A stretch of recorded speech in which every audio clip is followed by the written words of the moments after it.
Hello, hello, everybody. Welcome in.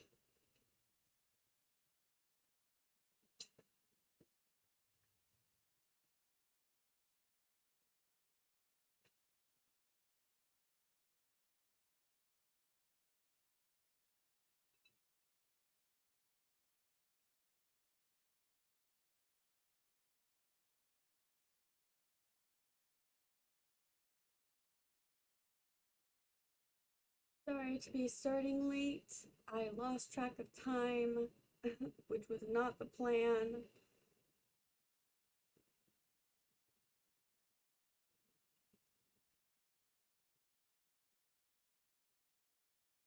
But here we are starting half an hour late.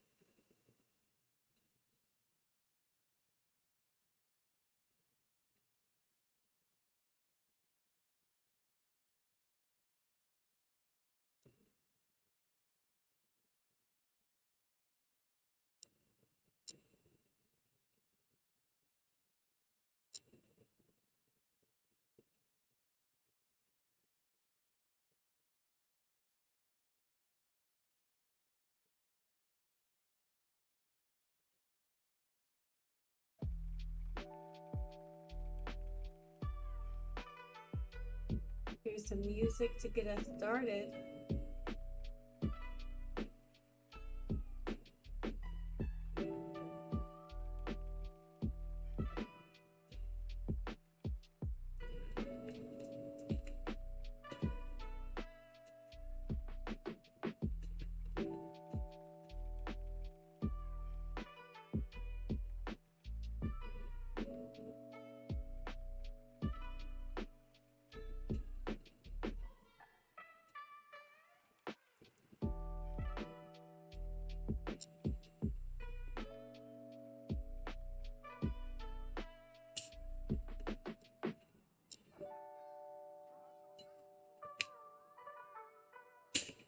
Oop.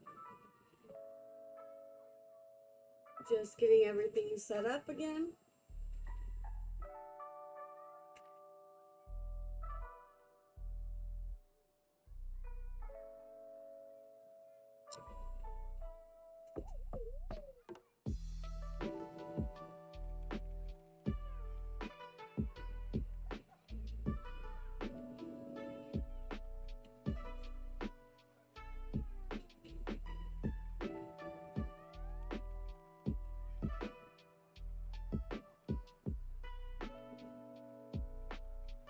I hope everybody's day is going well this fine Tuesday. Today is Tranquil Tales. Will go good, I hope. Some more Final Fantasies in store for us.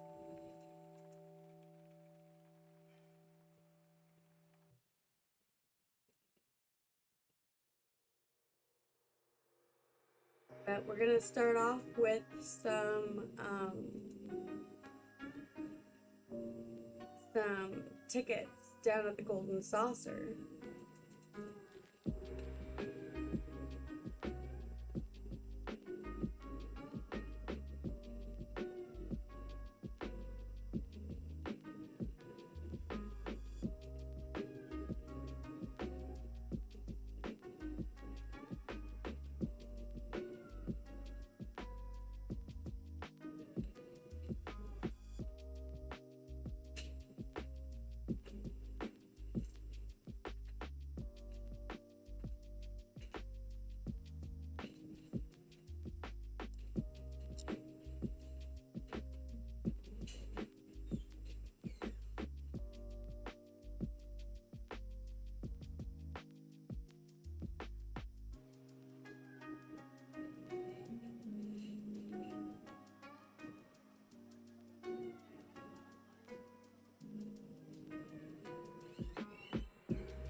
Welcome in, everyone.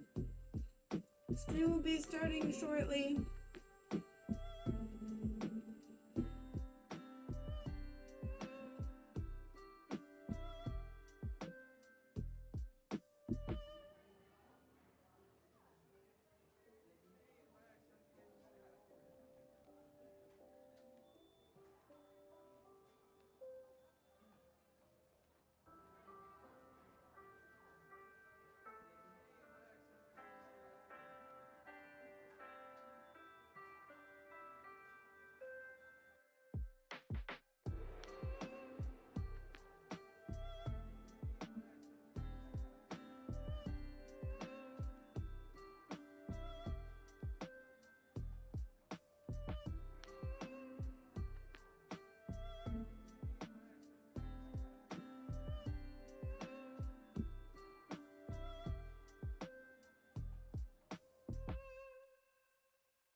I'm just finishing up my snack and then we will start.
Hello, Taylor.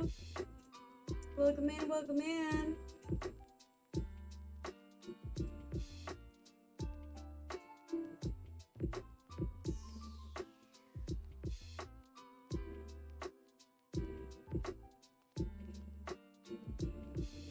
Welcome in, everybody.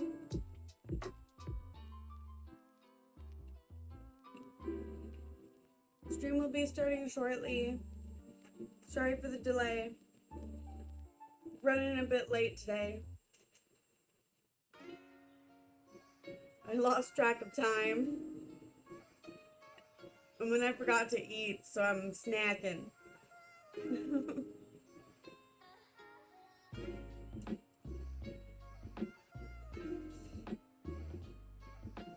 Gotta make sure I have my hydration station near me.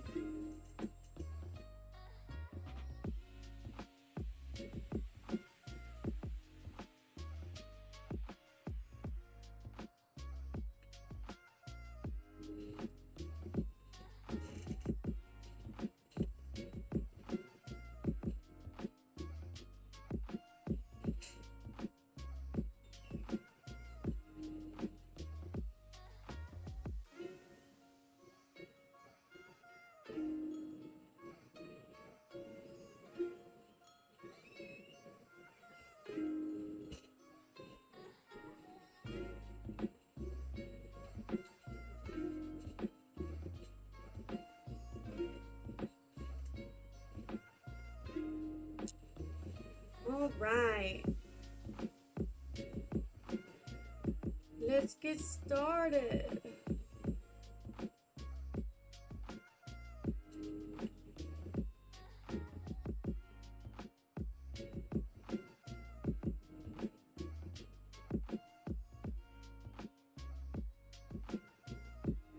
I was doing the cutscene.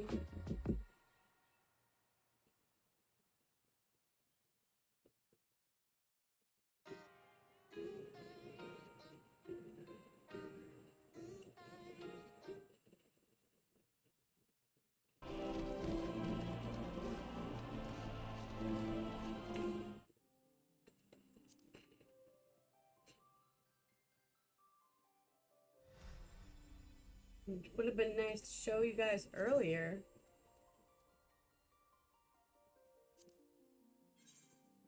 Starting in the Golden Saucer to do the tickets for the day.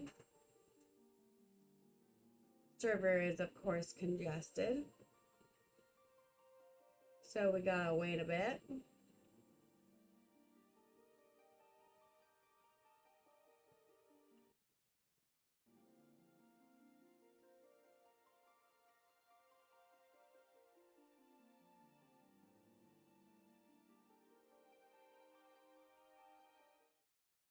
I'm telling you, this game is my newfound addiction, you guys. You're gonna be seeing a lot of it. My cat, I don't know if you can hear her. She's meowing up a storm. What's up, Evers? Meow. Come here, baby. Come here, baby.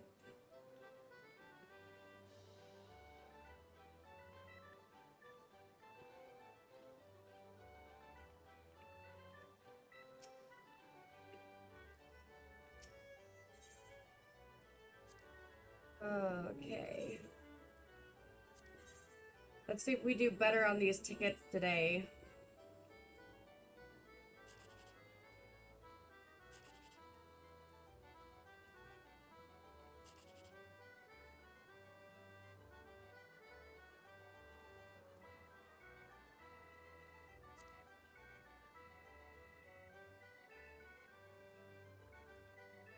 Is 11, which isn't bad.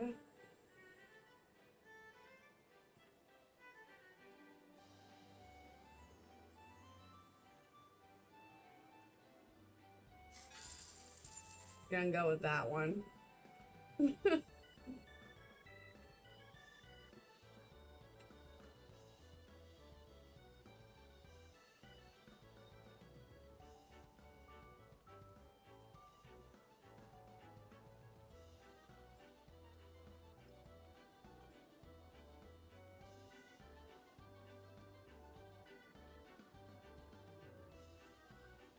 Well, damn, then bottom one would have been more, but we didn't do bad.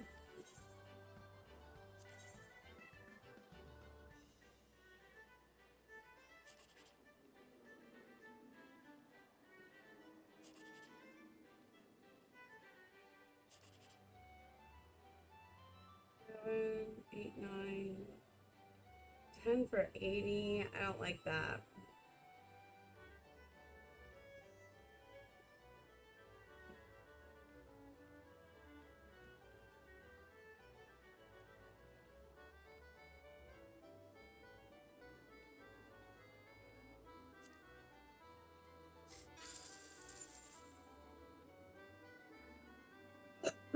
Hmm.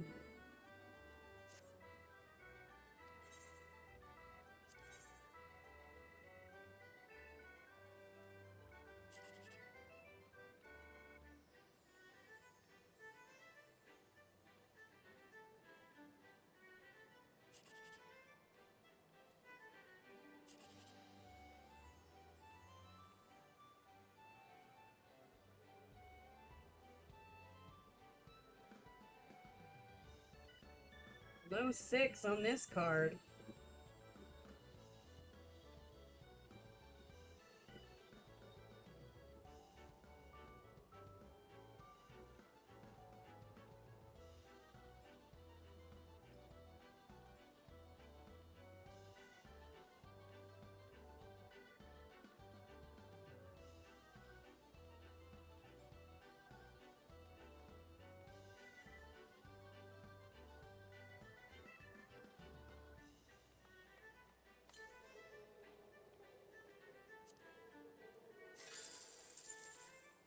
Another 144. Dang, I was hoping it was 5. Or a 7, rather. My bad. I was hoping it was a 7.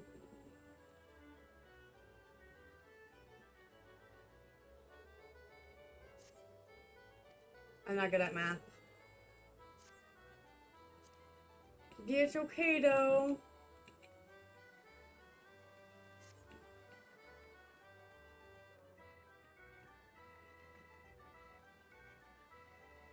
I can't remember if I did the major pot or not.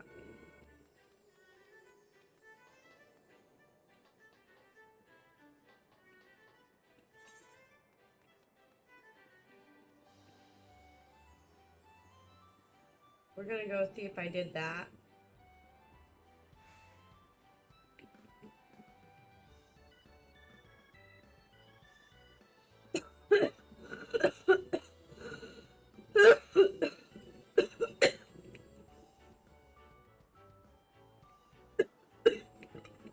Ugh.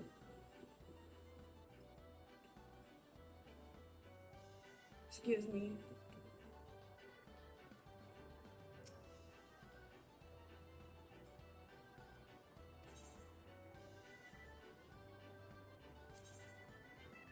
I did.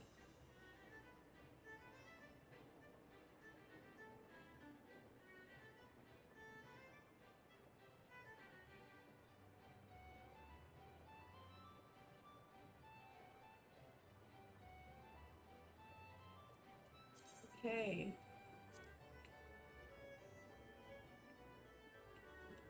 And that is on Saturday night, so, but you can get them anytime afterwards until the next Saturday.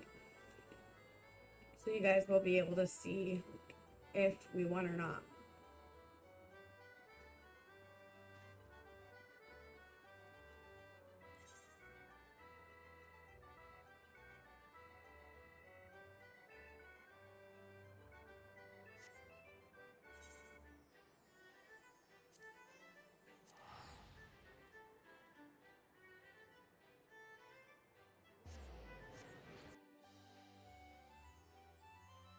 Yeah, I'm okay, Perk. I just have really bad asthma.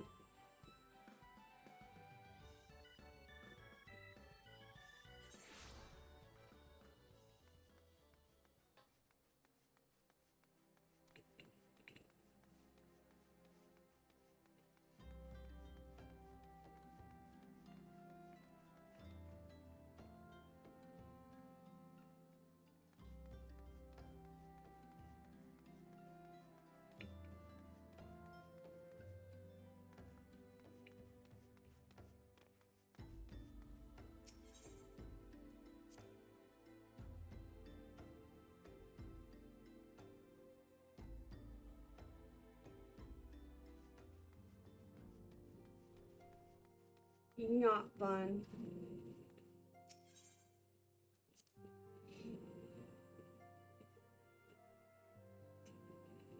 But it happens. Alright. Ready to begin, are we? That's the spirit. So then, your mission is to investigate a crystal robbery and a spat of abductions. Crimes which we believe to be connected. Assuming we are correct, it is like that. Any discoveries that we make in relation to one will further our understanding of the other. Now, since the attack on that caravan, our friends of Amagini and Sons Mineral Concern have doubled security over all their shipments. In light of this, it is our judgment that the abductions should be our priority.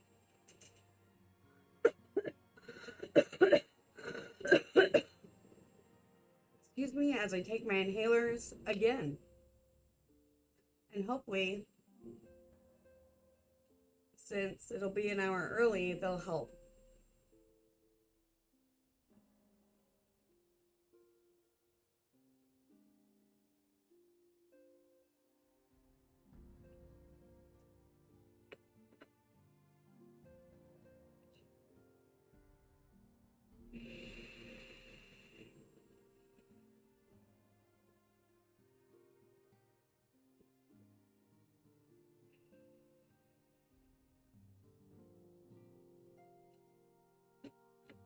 Okay.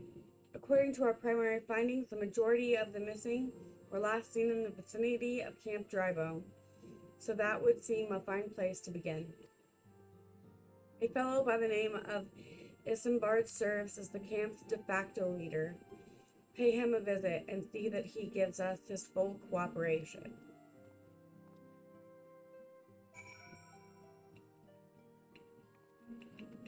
Okay.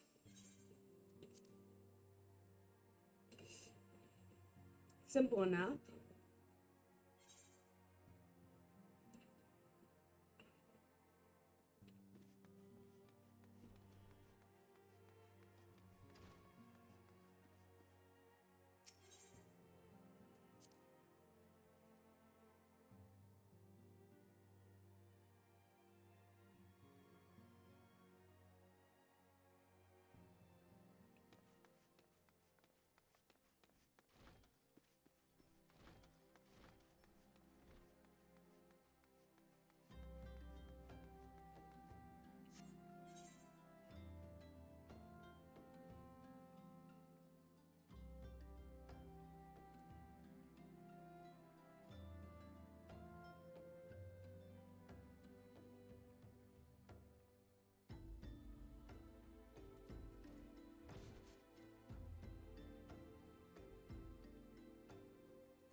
Trying to remember where Camp Drybone is.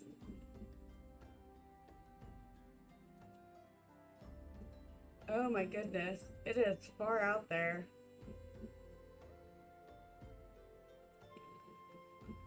Oh, that's right.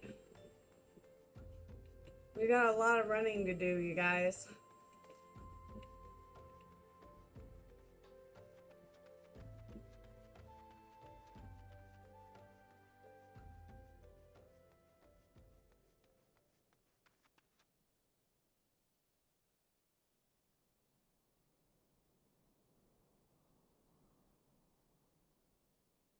I was avoiding teleporting, but I think I'm gonna teleport because that is a long walk.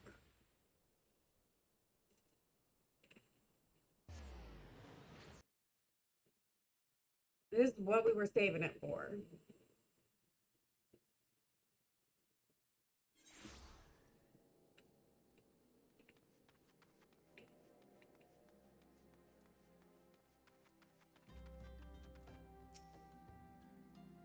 Hi, I'm Isambard, here to search for the missing folk.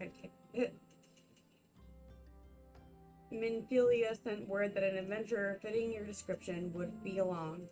She also warned us to be wary of the Amalgia It seems we know who the culprits are at the very least. Now, I bear no official title at this camp, but the people here have come to look at me for leadership. You have my word that I'll do all I can to help see the victims safely returned.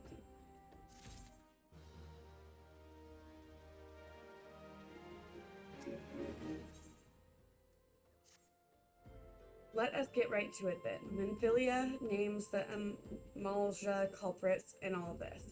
You would do well to investigate them first. Much harm has been levied on these lands by the Amalja hands.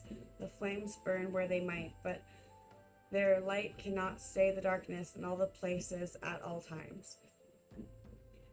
There have been brutal murders of callers at the church of the Saint Adama Lindama, innocents wishing no more than to pay their respects to the dead.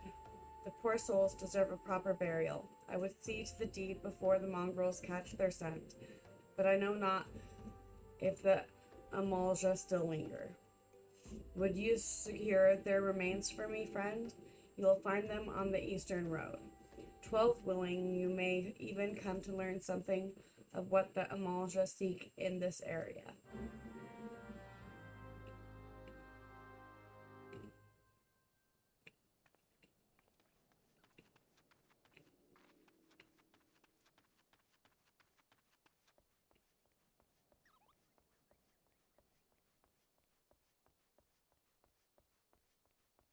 Let's go secure some bodies.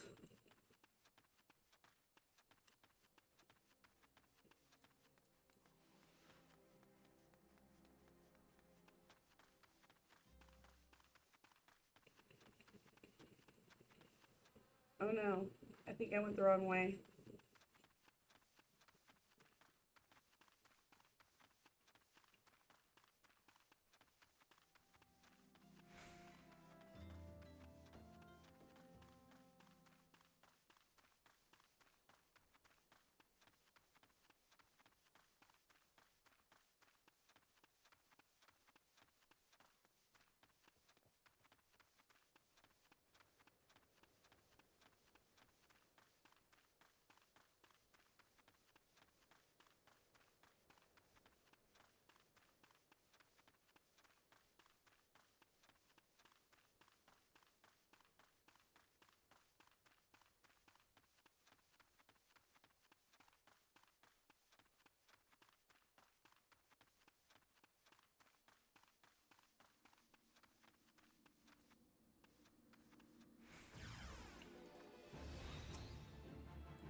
That was surprising. We were just fighting level 20s before.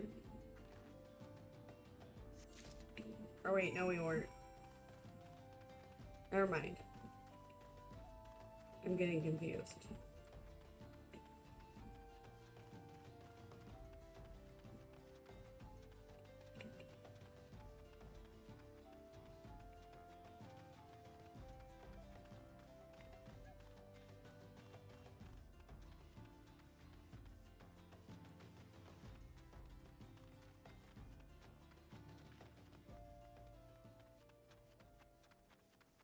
I need to do my Conjurer class stuff though. Get caught up on that. It is good to see you returned.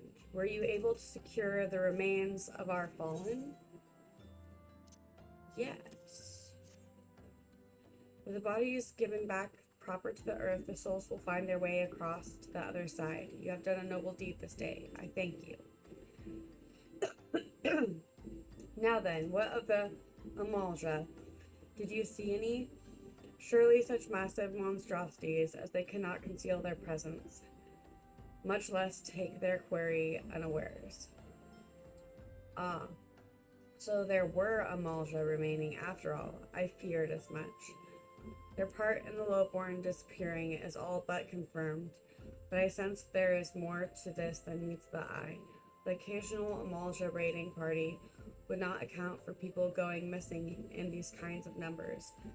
The total is too great and the questions too many. It would not surprise me in the least to learn of another hand in this. But whose? Countless travelers pass through Dry Bone every day, and even if it were one among them, who would be best discovered who might be implicit in these vanishings?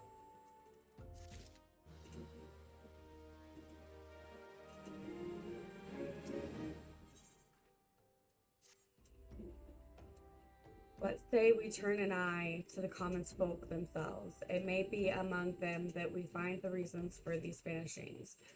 12 forbid it be so. There is a merchant by the name of Ungust who was born here in Drybone and grew up in the Golden Bazaar.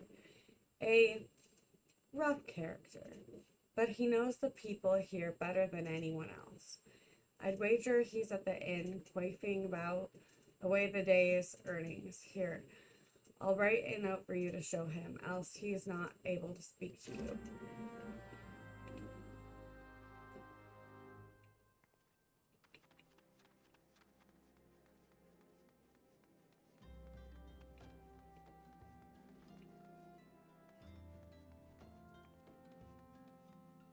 Oh, him again.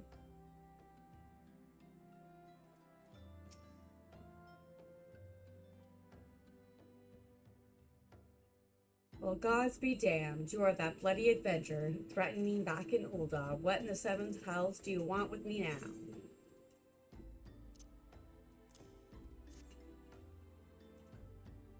Dear friend, missing people, please help. Yours is Imbar. Folk around here are as weary as they come. They'll turn tail and run if you so much as pass wind nearby. Played them all for fools and coaxed some hard labor out of them, I did. If anything, they're even more timid than before. What with all the disappearances, you can go talk to them yourself if you don't believe me.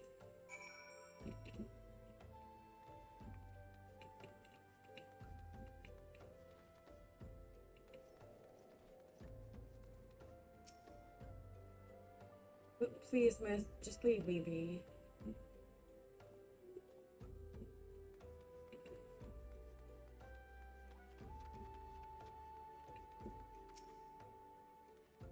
What do you want from me? I don't know anything, I swear. Please don't kill me.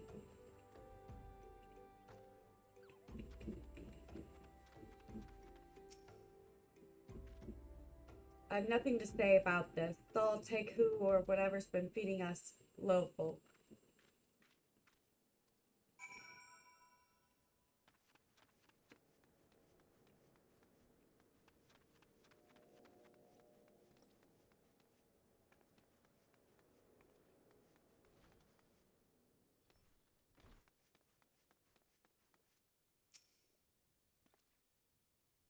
Just as I told you, wasn't it? The whole lot of them are terrified.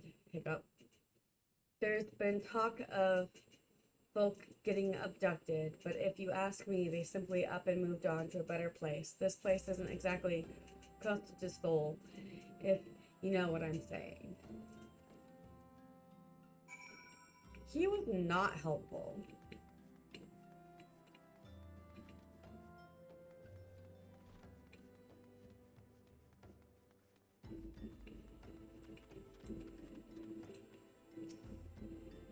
Welcome back, Thea. Have you learned aught of import? I see. I suppose I should have expected as much from August. Well, another thought occurred to me in your absence that the common folk are nothing if not fervent in their religious beliefs. Perhaps if they speak freely to their gods, then the clergy may know something of use.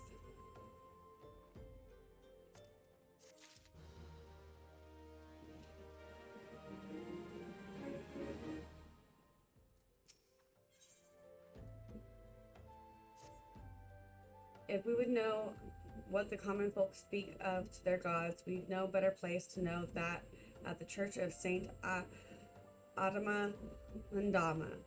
It is a small and humble church found in the northwest of here. And so long as you are headed there, might I ask you to deliver this embalmed corpse? A morbid request, I grant you, but it must be borne to burial, and I trust none more than you to see it done. Seek out a man named Marquess. He tends to the graves of the lich yard. He will tell you where the body is to be interred.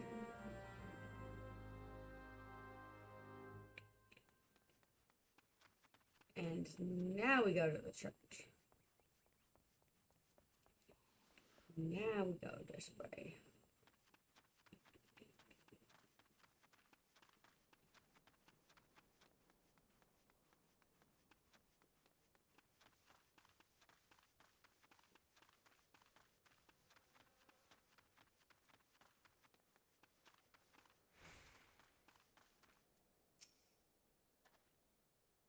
I am Marquise, yes, a body, of course. There have been so many bodies of late.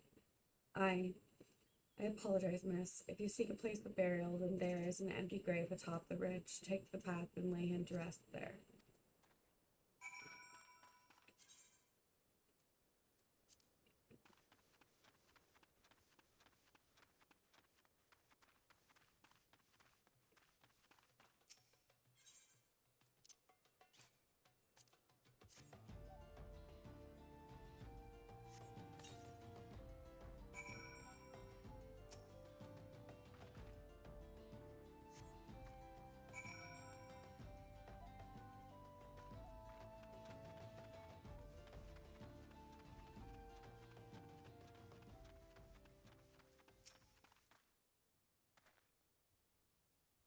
May they all walk in Falm's realm.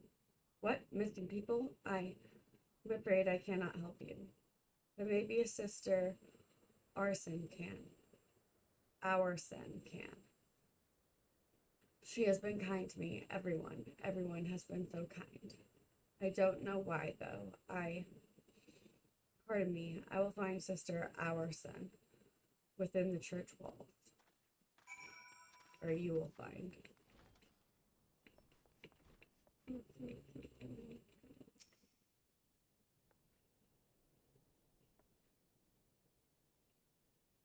I hear you have done us the service of burying a fallen soul. Please accept our gratitude and extend it to Isambard when next you see him. Hello, Ribby. You seek knowledge of missing dry bone inhabitants. It is true I am closer to the people than any of the order. I confide in them, and they in me. When they wish to speak to their keeper Thal, I am the medium, though they do. Though I learn anything pertinent, I will be sure to share the information with you. I only wish Marquise would be more helpful in the matter. I pray he did nothing to offend. He saw terrible things during the calamity. His scars run deep. Indeed, he seems to now prefer the company of the dead over the living. While tragic, I fear such behavior ill befits the church. I received word not long ago that one of our recent visitors, a man called Sancred, I believe, took offense at his conduct. I must have words with Marquise, and soon.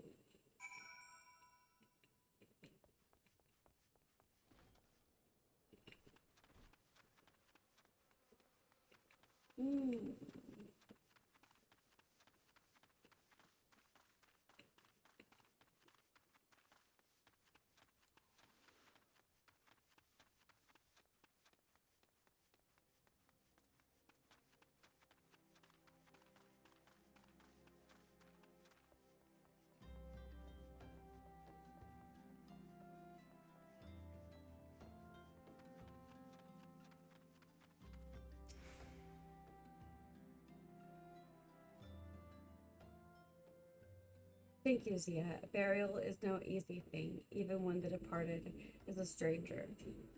Were you able to learn aught of the missing common folk?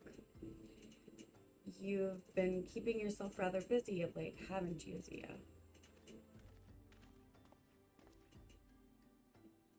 pleasure, my dear Isambard. The name is Thancred, and I share a passion with you and our mutual friend here for learning what has become of these missing persons and why. I too spoke with Ungust more times than I care to count. There seems to be some truth to this notion of the common folk speaking their secrets only to those in service to the gods. Prostration, prayer, penitence, abject deeds done beyond closed doors, away from prying eyes, who better to take pious unawares than she who takes confession, the good sister Aursen herself? Aursen, she wouldn't, she couldn't. Even the most beautiful roses have thorns, my friend, and you would be wise to keep an eye to this rose. Still, the Lich Keeper Marquise, I swear to the 12, I've seen that face elsewhere before.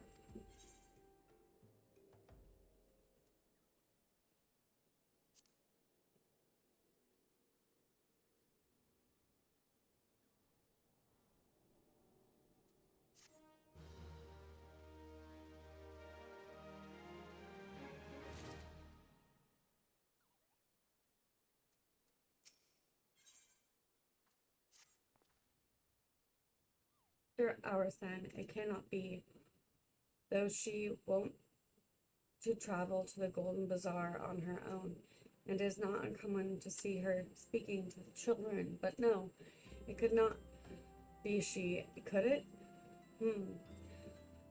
I grow weary of these suspicions. I know there is one child in particular that she is fond of. Pray seek out the boy, Zia, and see if you cannot glean something from him about our scene's activities.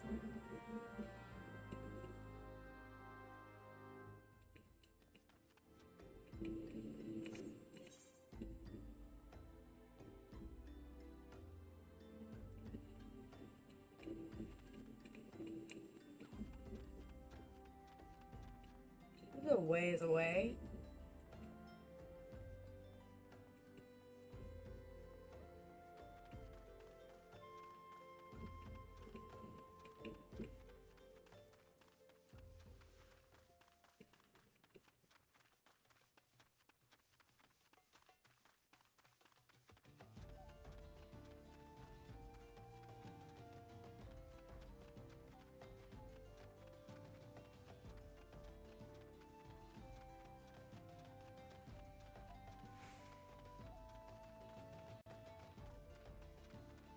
Just be running.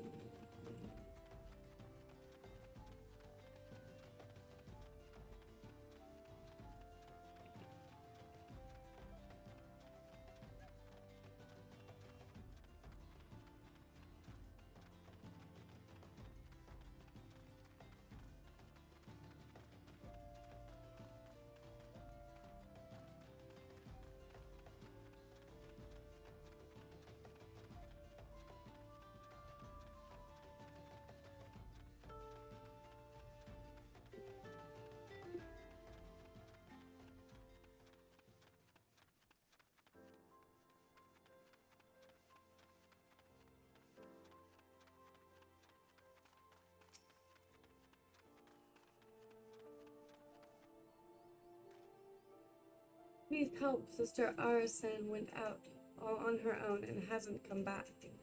She always reads to me right here about foul and the order on the other side.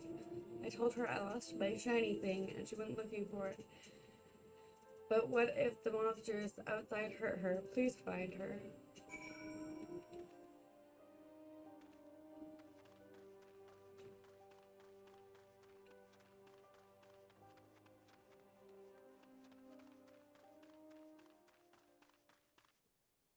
Dude, a level 50 spawn there. That's dangerous.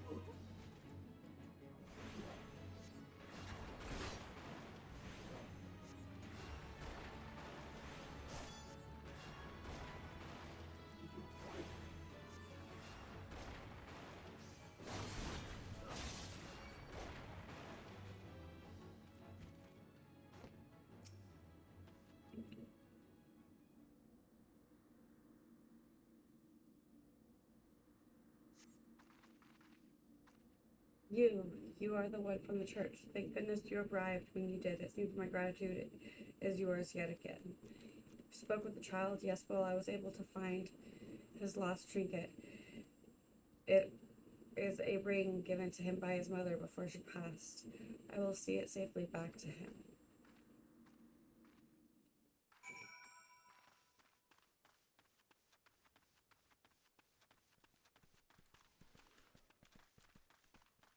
And we're just gonna stay away from that level 50, yeah? Who would totally one-shot us.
I'm in pain today, guys.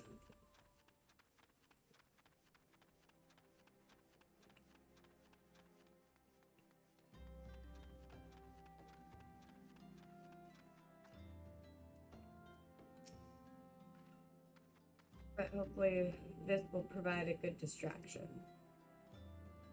Sister Arisen was attacked outside the Golden Bazaar. Gods forbid.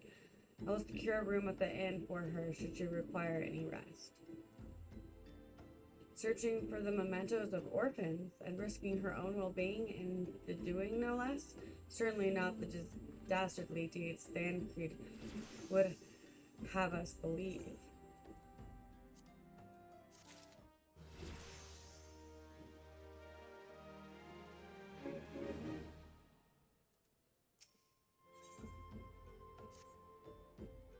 I am well glad I reserved that room for Sister Aurison. It seems she received greater injuries from her attackers than she initially let on. Thankfully, she is expected to make a full recovery. But now, on to the matter at hand. Thancred came looking for you once more, and he left word that he will be waiting at the Amalja's encampment in the southeast. I pray the two of you are able to uncover some evidence regarding these disappearances.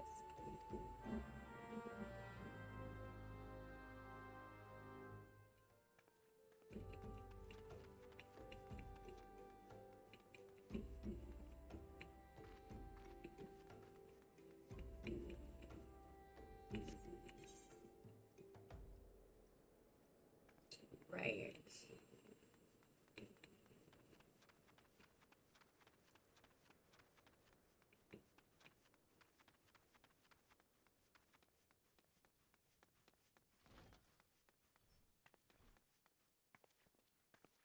This does not leave. Does it? No.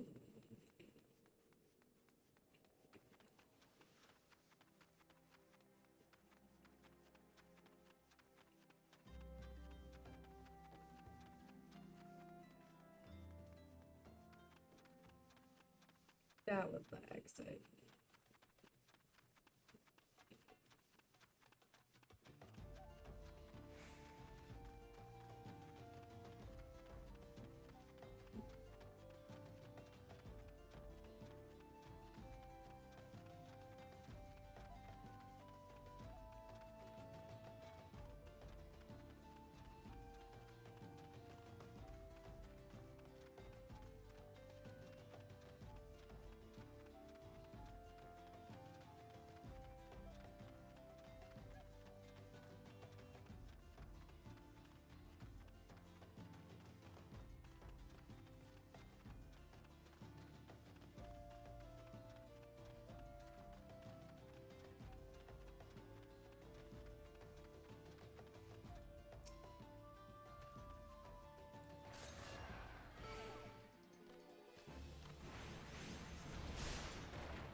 Ah, there you are, Zia.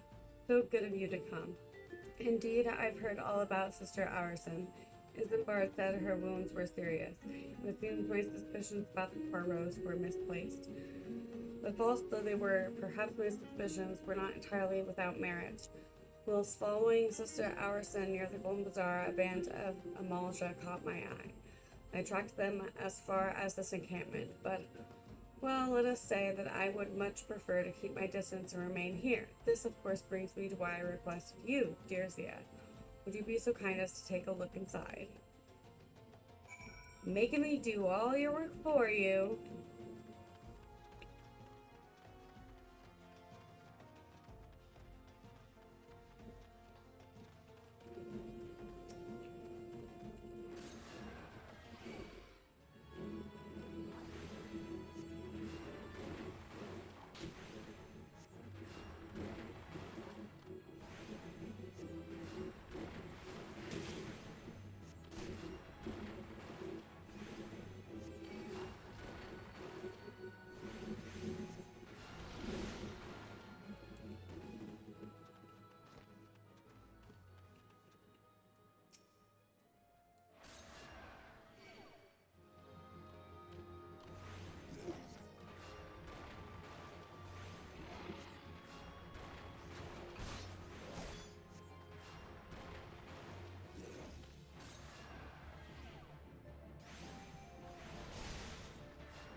Well, did anything tickle your fancy?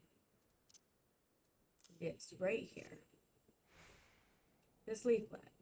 See the wealth of knowledge to the hands of your children. It looks to be some sort of assembly to provide the poor with work. The lettering, though, atrocious, is it not? And these bits about Nold Soul seem somewhat less than studied. I find it hard to believe one among the order penned this. Pray take this to the inn at Camp Drybow and let us see what Sister Aurson makes of it.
Figure comes again. To what do I owe the honor this day?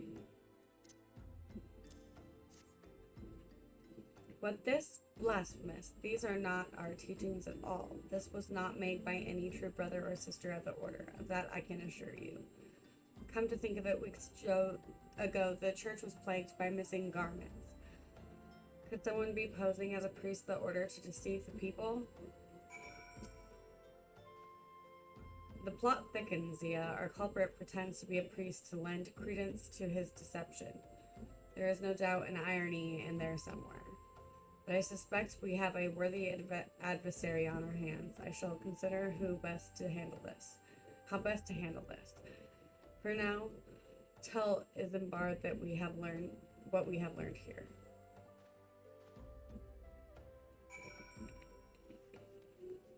Yes.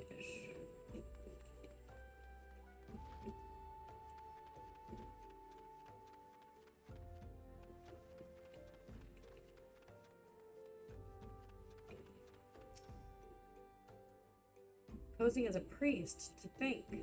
These troubling notions aside, it is gratifying to finally be able to move this investigation forward. Thank you once again, Zia. I shall keep my ears and eyes open now more than ever.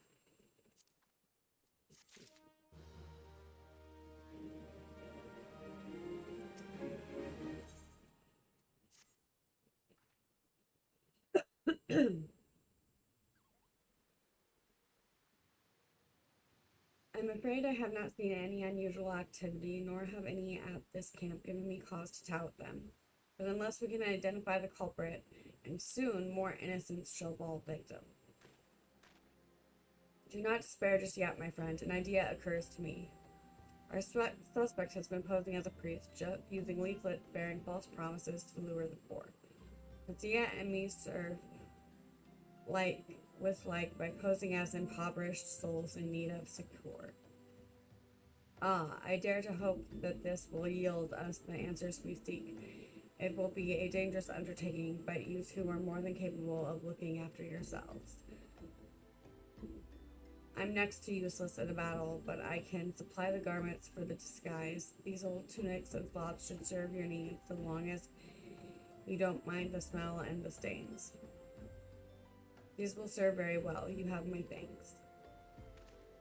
Listen, Thea, so as to lay the foundation for our little ploy, we must make it widely known that more vagrants have arrived at camp and are desperate for coin. To this end, I want you to don the old garments Isambard has lent us and beg for work around the camp. Before long, the false priest should catch wind and approach us.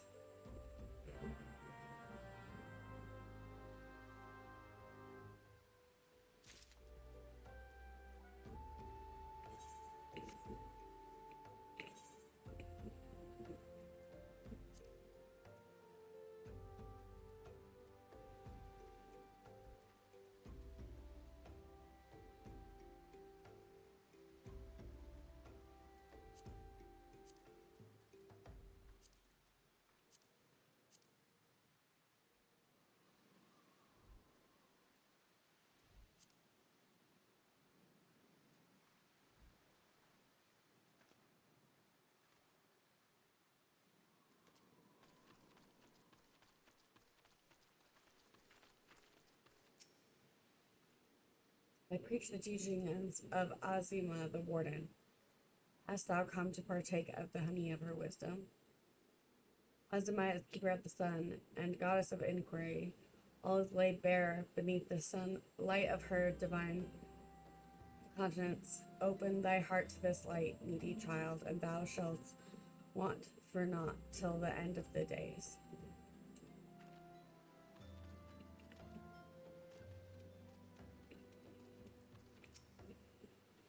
And you are? Another refugee by the looks of you. The immortal flames have neither work nor coin for your like. Begone and see to it you don't make a nuisance of yourself.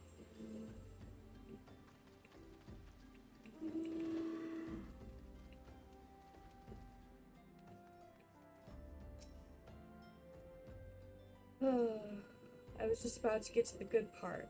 Looking for work, you say sorry, but we don't have any openings. Now get out of here so I can finish my story.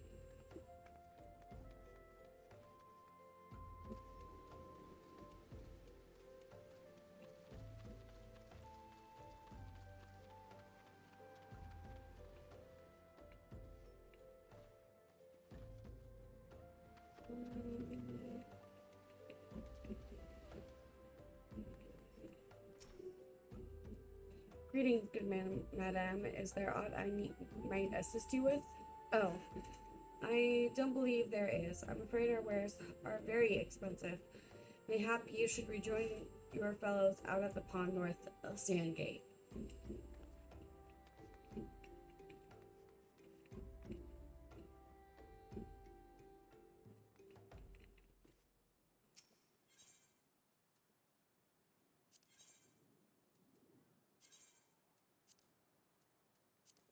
Gonna repair gear while we still can. And then we'll talk to the last person.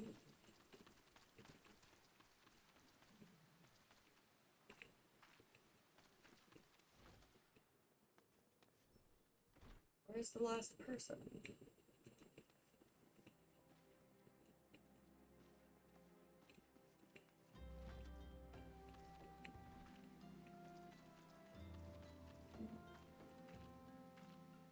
Oh, is this the last person that's on top?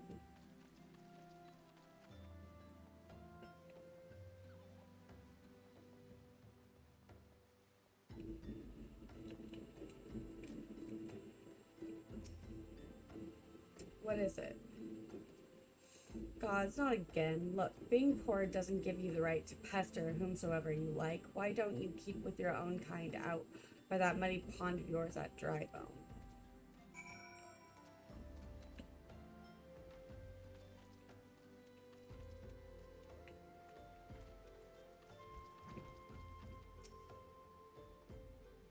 You have quite a knack for being a nuisance. Yeah, the camp is abuzz with talk of newly arrived vagrants. And though we were able to attract our wayward transgressor, unable to attract our wayward transgressor, we were able to learn that the poor have a commune by the pond north of Sandgate to the east of here. The eyes of the authorities do not reach that place, rather ideal for spiriting away hapless souls. Let us go there and wait for the kindly priest to come and offer us aid and comfort. Needless to say, you'll need to remain in this disguise.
A fine evening for catching false priests, wouldn't you say?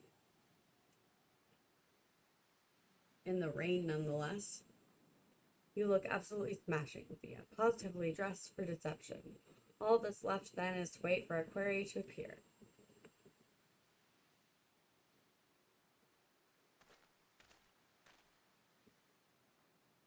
Oh, you poor unfortunate souls. There's no way for men to live, no way at all.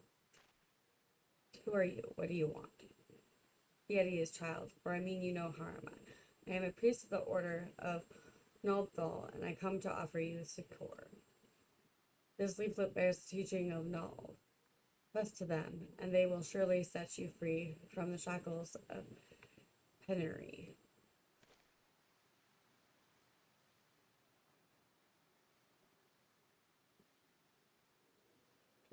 A tempting offer, but I'm afraid I must decline. On account of that atrocious performance, you would have made a god's awful murmur, Ungust. What? How did you know? You bastards tricked me. Please don't hurt me. I was only doing it to protect my people. Is that so? Do continue. Very well. I am a man of the Golden Bazaar, raised there, if not born. Some moons ago, the Amalja raids began. They would appear sudden as a sandstorm and plunder and pillage at will. Our defenders couldn't stand up against them, few as they were. Everyone lived in fear. I wanted to save my people, but being a merchant was all I knew, and so I did the only thing a merchant could. I approached the Amalja in hopes of brokering a deal. In return for sparing the Golden Bazaar, they made demands, outrageous ones. Demands what kind, pray tell? First of all, they wanted the schedule for the crystal shipments from the Nanawa mines. For this, I bribed one of the workers to leak me information. Next, they wanted me to bring them people, so I posed as a priest to lure in the vulnerable and give them over to the Amalsha. I didn't have a choice. Protecting one's home is a noble thing, but at the cost of innocence. You could have sought the aid of the immortal flames, yet you did not. I suspect you are not telling me the full story. What made you sell out your own people? Speak. The mumble was good. What did you say? The coin was good, I said. I could sell mole meat for a score of lifetimes and not see even a fraction of what the Amalja pay me. You sacrificed innocence so that you could line your own pockets? Words fail to express the contempt I feel for you. Spare me your contempt. If you want to blame someone for the mess the world's in, then blame yourselves or the gods. Oh, not you again. Were you the one leaking the immortal flames patrol routes to the enemy as well? Spit it out. No, I know nothing about that. I swear it. At this stage, I'm rather disinclined to believe aught what leaves your mouth, but no matter. There'll be time enough to learn the truth. Sob, see be a dear, and take word of these developments to Minfilia, would you? I shall prize everything I can out of this filth. The abductees are still somewhere out there. Our foremost priority is to rescue them.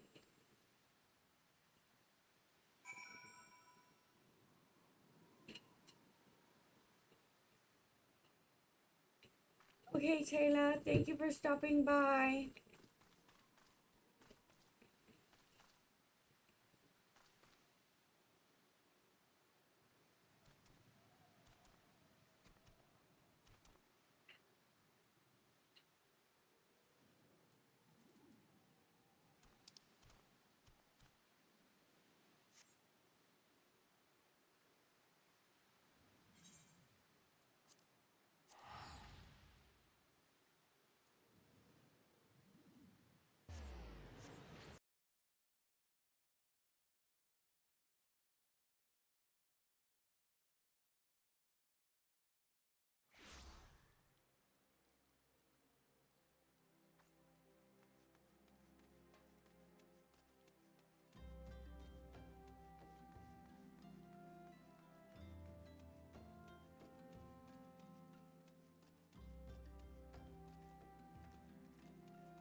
Oh.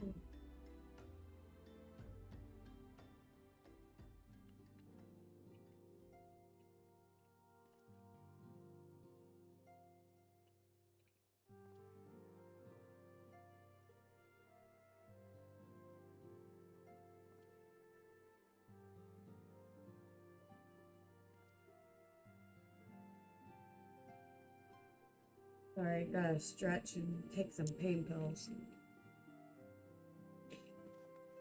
Ugh.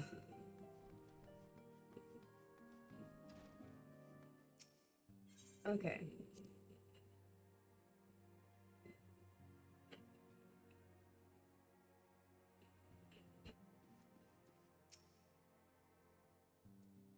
Welcome back, Thea. I am pleased that you and Than Creed have been getting along.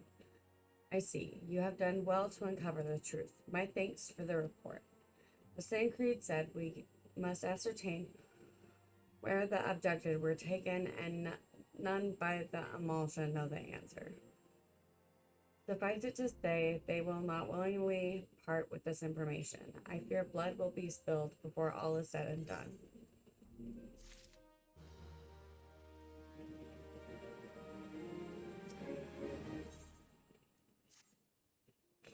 Though we seek a peaceful solution to the primal problem, we must need be ready to fight for our cause.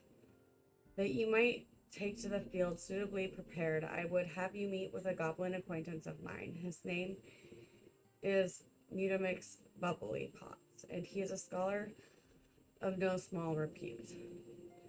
Mutamix is renowned for having introduced a revolutionary method of enhancing equipment to Eorzea.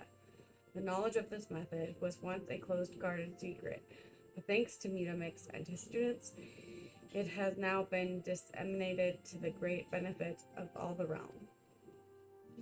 It would serve you well to acquire an understanding of the process. For this purpose, I shall lend you a blade. Take it to Mutamix and bid him use it to demonstrate his craft to you. Mutamix is ever to be found at his camp in central Thanolin, a place known as the Bonfire. Look for a pillar of smoke and the way will become clear.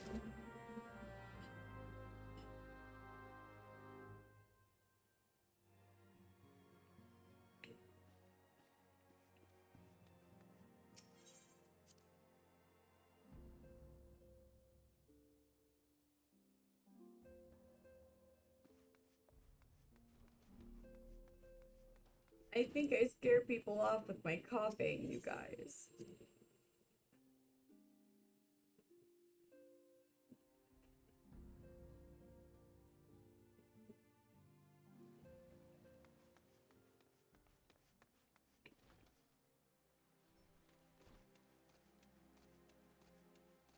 Ever since I had my coughing fit, everybody left. I had new people and then everybody left. Oh. Dang it.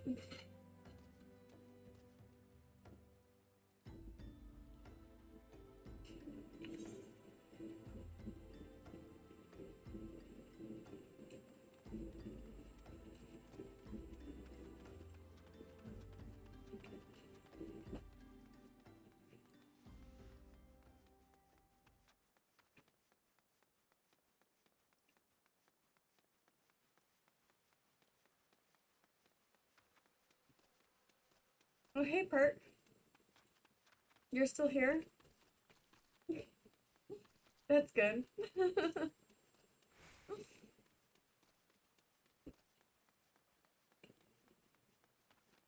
I was worried I scared you off.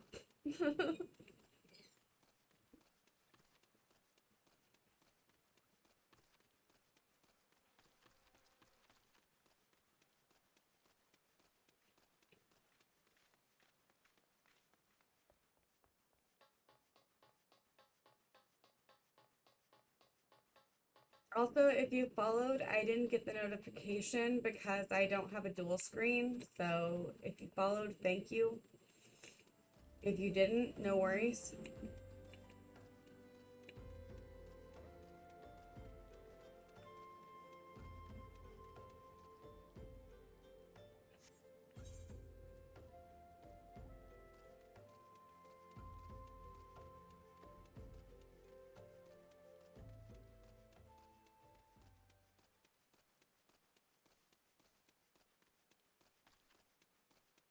I just don't have two monitors, so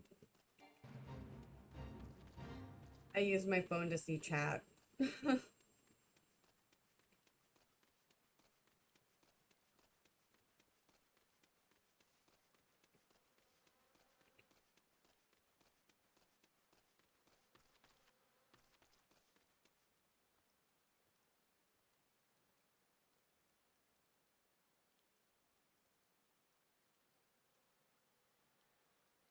Ah, I see. That makes sense.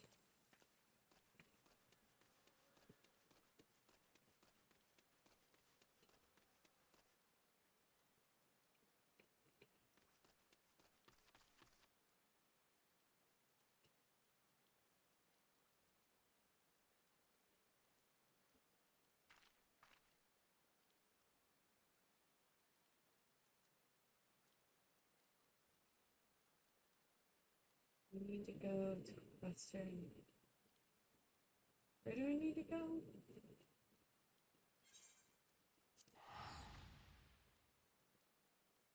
Blackbrush Station, I think.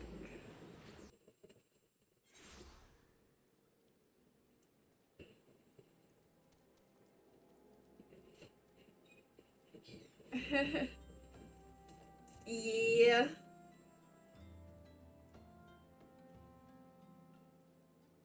I'm just at the start, so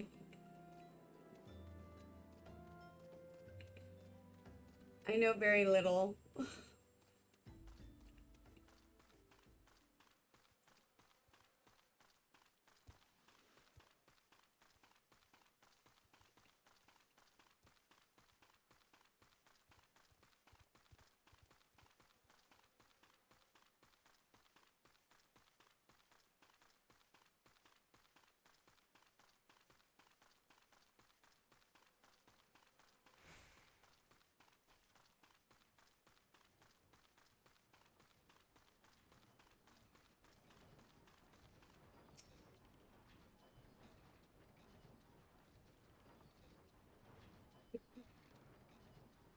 Who is Uplander come to tent ring of Mutamix bubbly pot?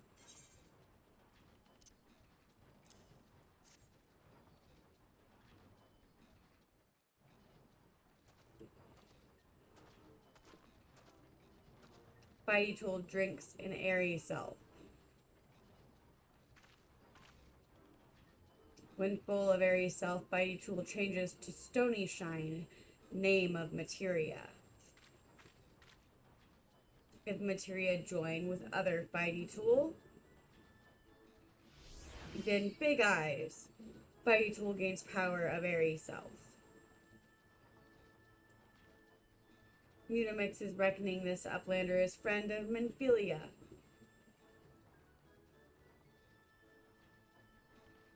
Yes, tongue flaps reach ears of Mutamix with fatness. Menphilia wants Uplander to see power of materia. Uplander brings Fighty Tool to Mutamix. Yes.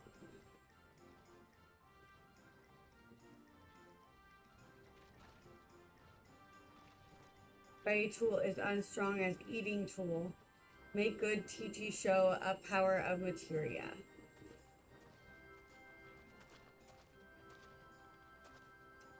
Yeah, A Realm Reborn is a bit slow, but I'm still enjoying it. I hear it improves, so I'm looking forward to the expansions. The Materia Master. Now, Eyes of Uplander point at Fighty Tool. Yes. Materia join with Fighty Tool.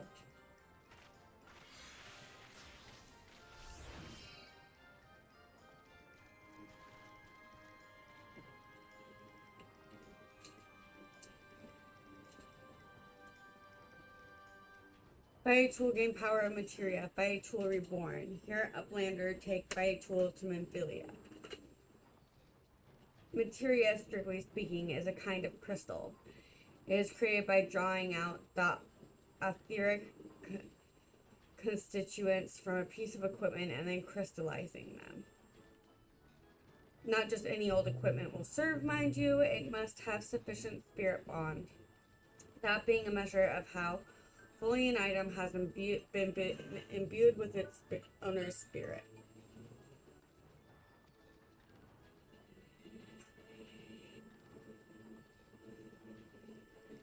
When ye attach a piece of materia to a gear, ye imbue the host item with its power. That's how Master Mutamix turned that dagger of yours from smat as would have struggled to cut steak into a weapon worth yielding. Uplander wishes to be joiner of materia, then Uplander best fill brain case with knowings of crafty making. With knowings of crafty making, Uplander can become joiner of materia. If Uplander wants brain case to rattle with knowings of materia, Uplander best trade tongue flap beginnings with learning ones of Mutamax.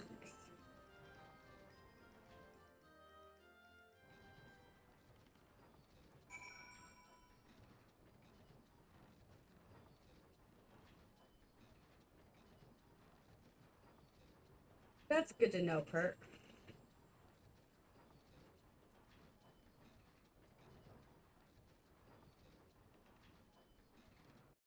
Okay, really quick break as I need to use the restroom.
Hello, hello, I am back.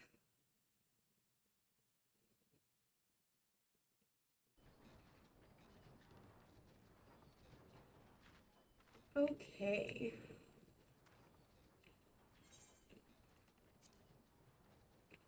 I think we go back to Vesper Bay.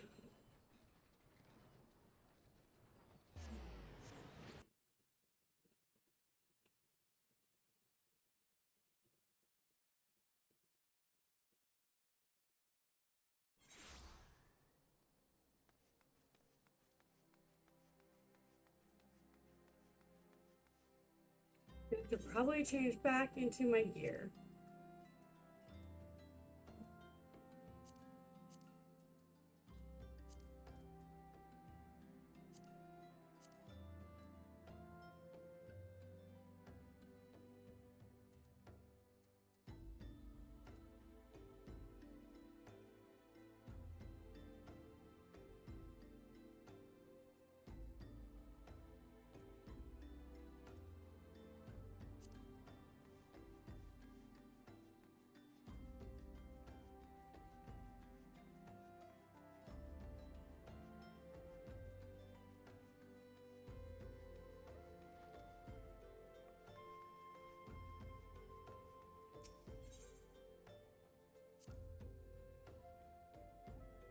Thank you, Perk.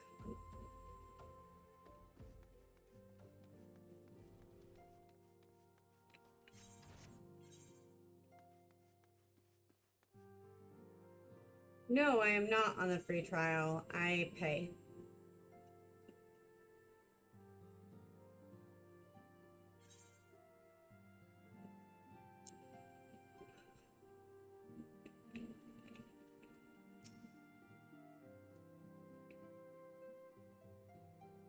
Welcome back, Thea. I trust your visit in the bonfire proved fruitful.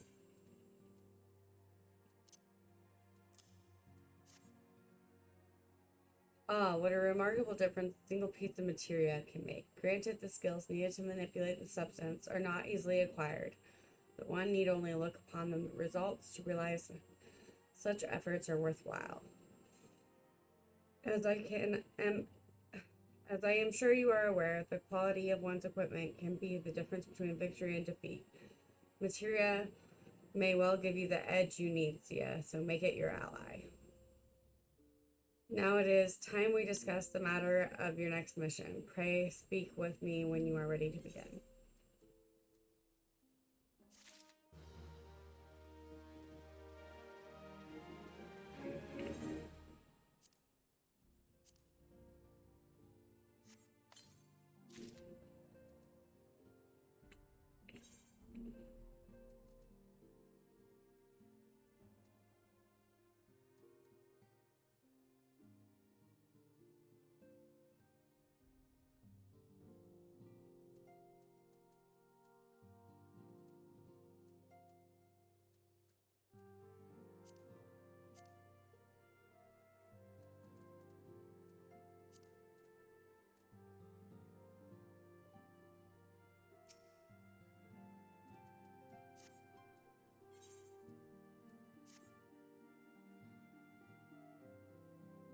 Word has arrived from Thancred concerning our ongoing investigation. It appears we are able to extract some information from our friend Ungust, the false priest.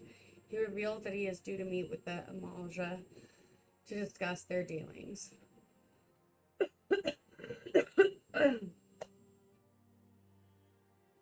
The Immortal Flames believe that the meeting will present an ideal opportunity to ambush and capture the Amalja responsible for the abductions. And so they mean to have Ungust attend as planned. As the Amalja are anticipated to offer fierce resistance, the Immortal Flames have requested our support.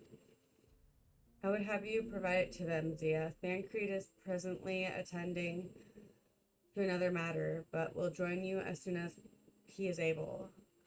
Until such time as he does, you will be the silent soul representative on the ground.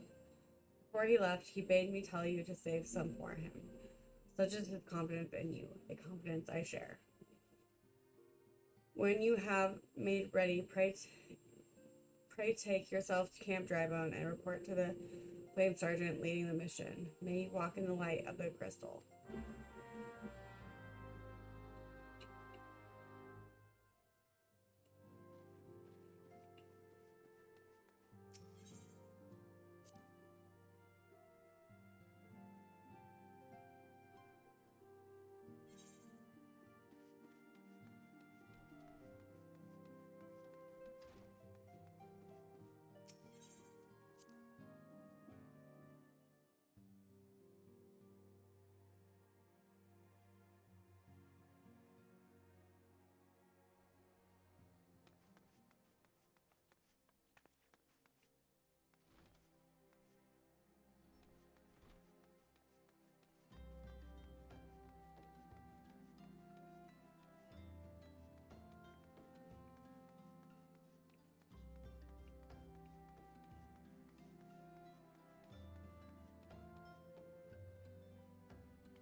Yeah, so I had played on a different server with a different character back in 2014 or 15. So I had already used up the free trial, and then started paying for it, and then,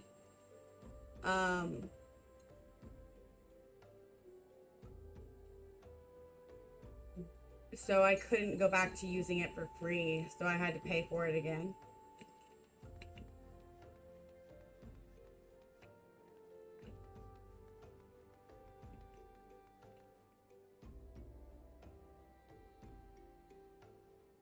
Yeah, and then didn't want to make a completely different account, so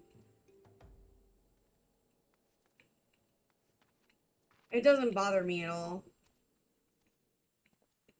I made a completely different character on this server to play with my friends and stuff, and then I made this character for streaming.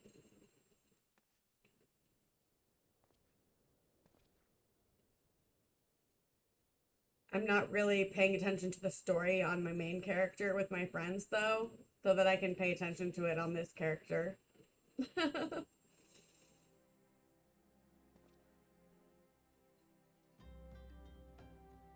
You're Zia Thorin of the Scions. My thanks for coming, friend. You're stronger for your assistance. Allow me to brief you on our mission. Our objective is to capture Amalja and prize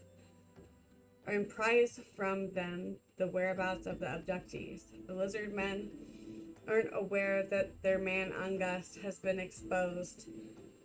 When they come to the rendezvous point to meet the traitor, we'll spring the trap.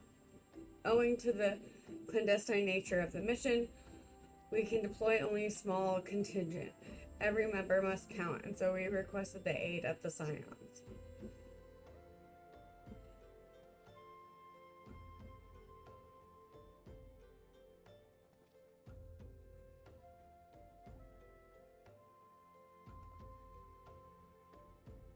Oh, really?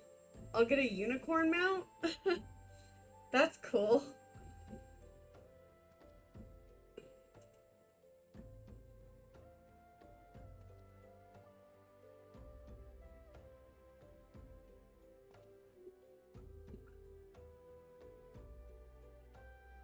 The rendezvous will take place at the Invisible City. Please make your way there and lie in wait. We will stand to learn much and more of the Amalja plot if the mission succeeds, Dia. Let's make sure that it does.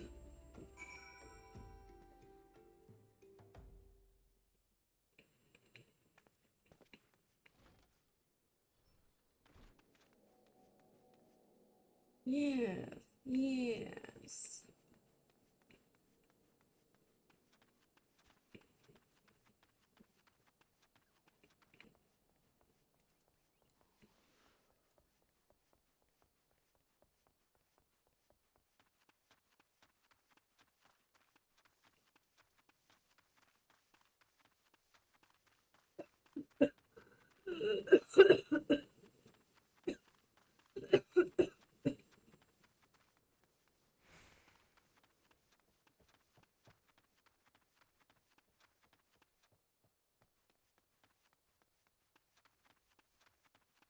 It's interesting that it's the only class that slash job that does it, though.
Is the bait in place? Our man is in position, sir. Good. We make our move as soon as the Amalja appear. Yes, sir.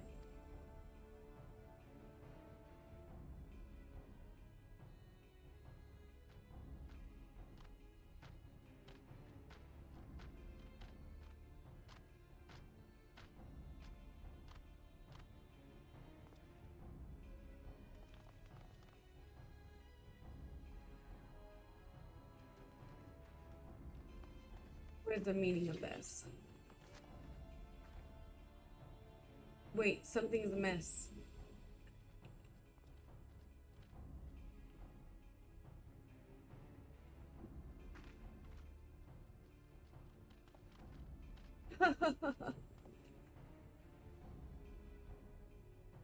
Oh, I'm afraid your little ambush ends here. I eluded the immortal flame's clutches for moons before finally being caught. Did you not wonder how I managed it? 'Twas almost as if someone was feeding him information from the inside. I, your every movement was known to me ahead of time.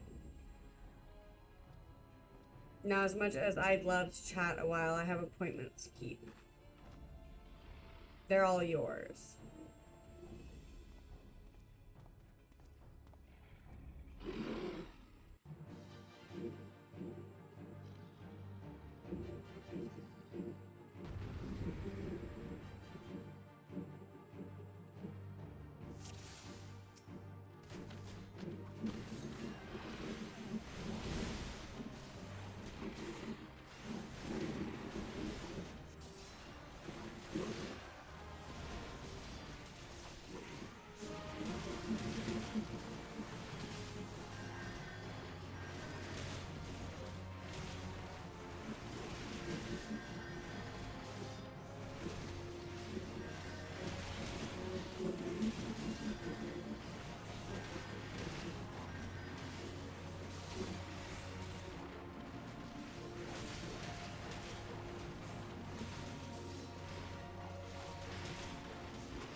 There are a lot of enemies.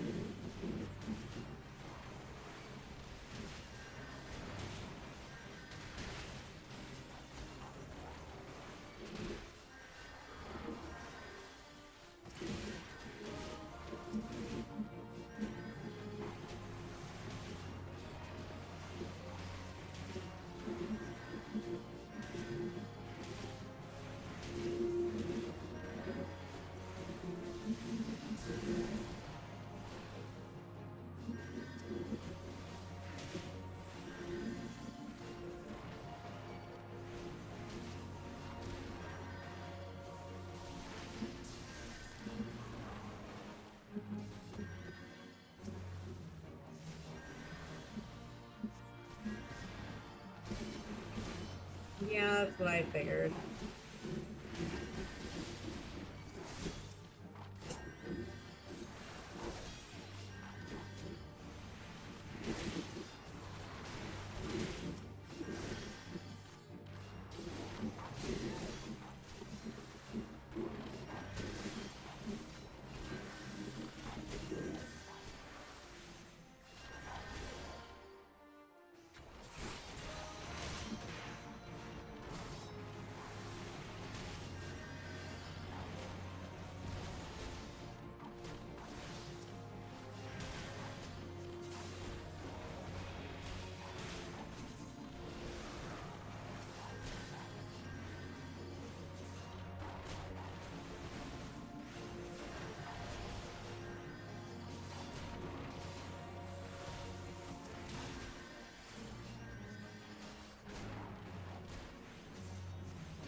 Yeah.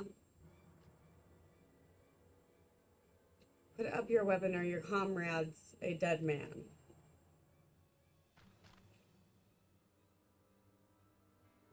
Behind you.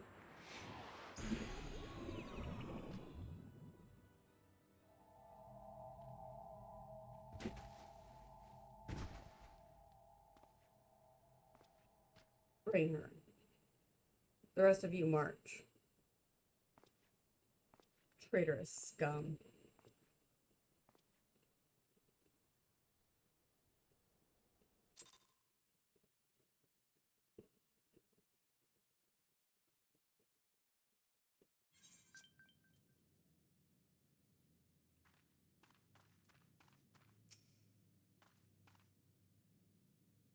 I fear that Amalja mean to give us to their god as an offering. If I must die, then let me die a soldier's death with steel in hand.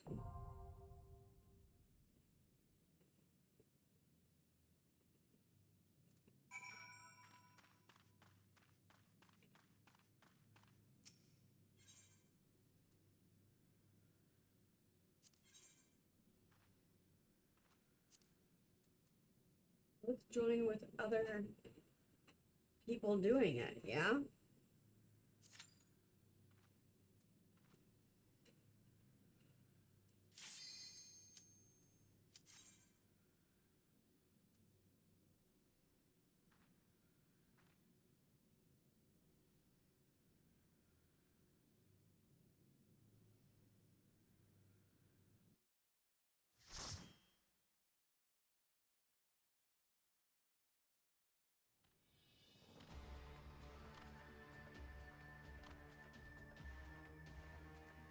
Lord of Inferno, hearken to our plea.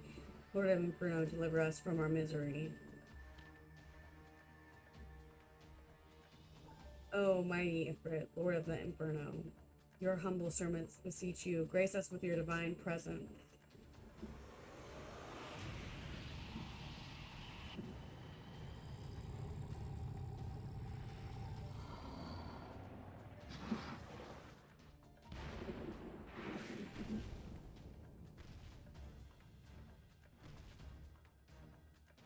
Mighty Ifrit, we bring before you ignorant savages who know not your godhead. If it please you, Lord, scorch their heathen souls with your cleansing flame and mark them as your own. Bloody hells. Bring those two as well.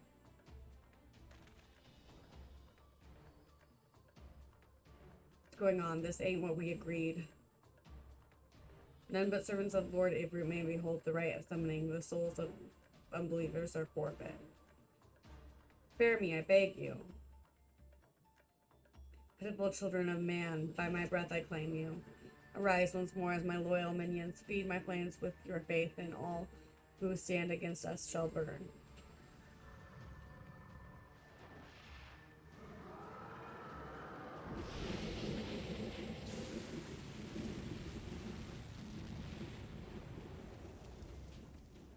O mighty Ifrit, my one true God,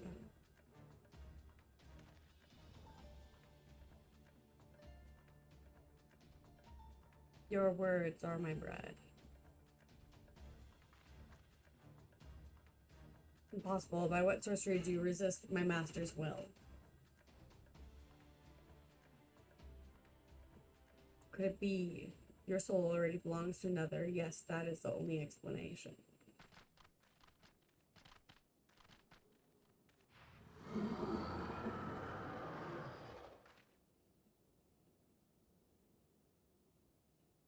Forsooth, thy frail mortal frame can serve as vessel to the blessing of but one.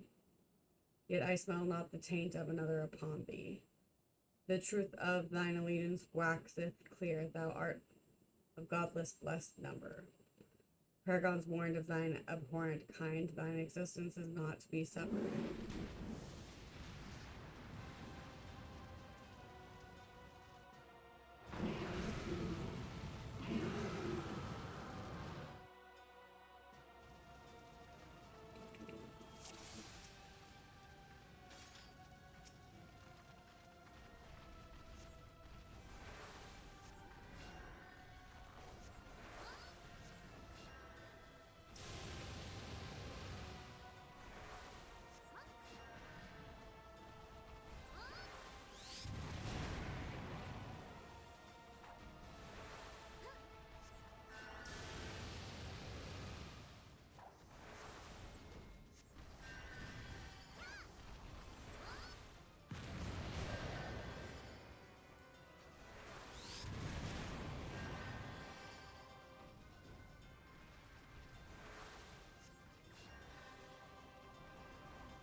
Well, he went down pretty easy.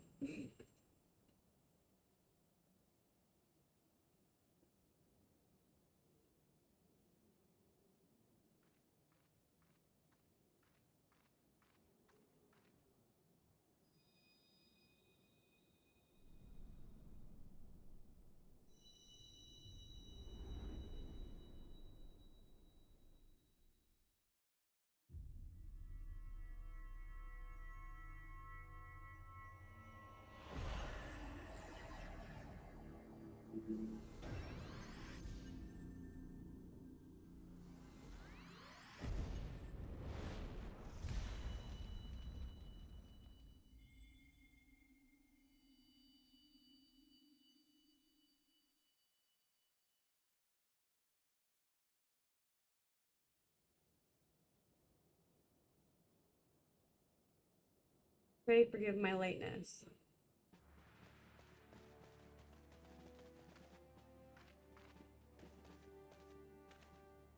I was delayed by a congregation of Amalcia's zealots. I swear, each seemed more evangelical than the last.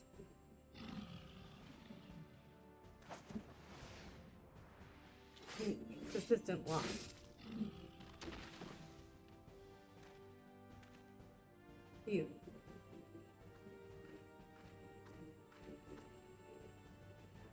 I see the Bloodsworn wasted no time extracting the captives, no less than I'd expected from the Flame General's hand-picked men.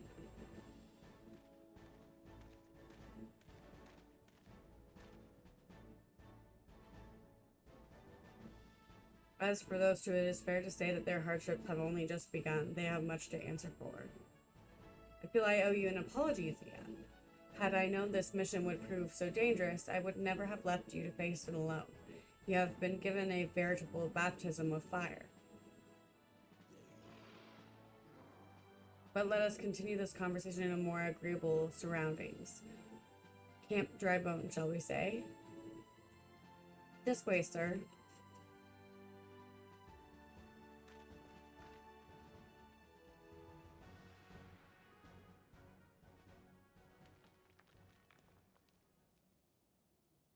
So that was the mighty Ifrit.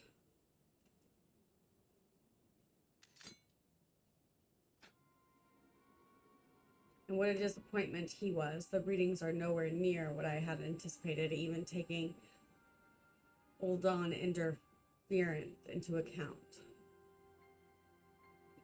You should know better than to rely upon 5-year-old data left by the Vilth Legion. Nor can we expect any form of support from the motherland, given the troubles at court. We have only ourselves to rely upon. Ever the persistent, my dear Livia. Promise me you'll never change. We've wasted enough time here. That meter of yours is too old to give any reading worth a damn.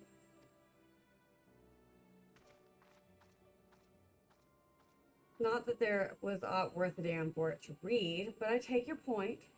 I suppose we must content ourselves with the knowledge that we've achieved our primary objective. Yet I find that I am troubled by that adventurer's unexpected show of strength. Could such a foe prove a hindrance to our plans? Perhaps, but that is a consideration for another time. You have been given a task. That is your priority. I suggest you treat it as such. Fail to do as my lord commands, and I shall spare him the trouble of punishing you.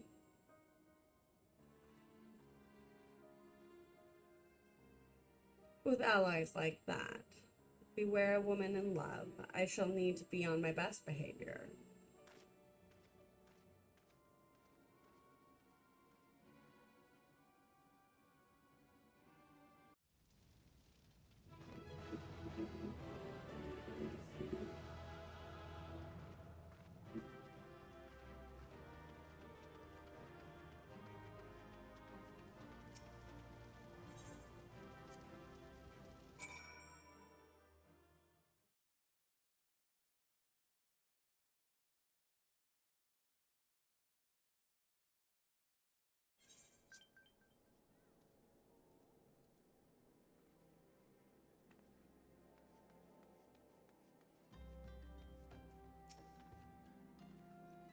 Oh, there you are, Zia. Come, rest a while. You will have no better opportunity. After witnessing their god's ignominious defeat, the Amaja will be less inclined to risk their wrath for a time at least. Now, where were we? Ah, yes, I was in the process of apologizing. I do hope you can forgive me. I arrived too late to be of any use to you or the abductees. They may be of whole of body, but the same cannot be said of their minds, for once a man is tempered. Ah, but it ill suits me to dwell on the negatives. Amidst all our misfortunes, there is still reason to rejoice. Ifrit is slain, and by your hand, no less. That is the deed of no ordinary individual, Zia. Not that I ever thought you were ordinary. On the contrary, I have long suspected that you have the potential to shape the fate of this realm. What can I say? My fine eye for talent remains undimmed. Menthilia will be proud beyond all reckoning when she hears of your deeds. I trust you shan't object to my bearing the tidings to her. That way I can claim to have contributed something to this mission. You, meanwhile, have earned yourself a rest. Take some time to relax and return to the Waking Sands when you are good and ready. We can discuss matters in more detail then. Just don't take too long, will you? The realm's problems won't solve themselves.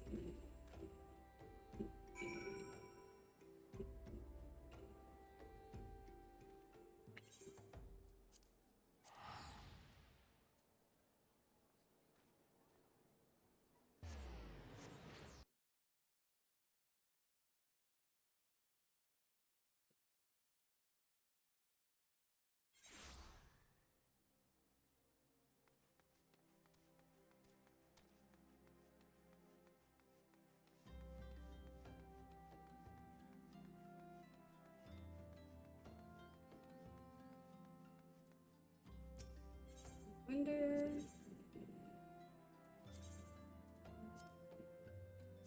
Okay.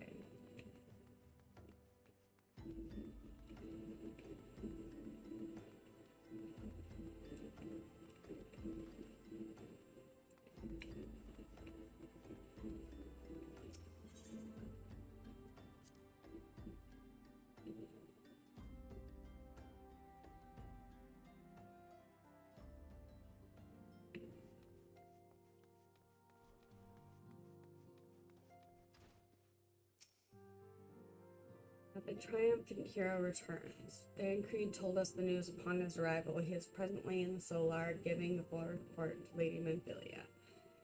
You should join them at once. Lady Minfilia is most eager to see you.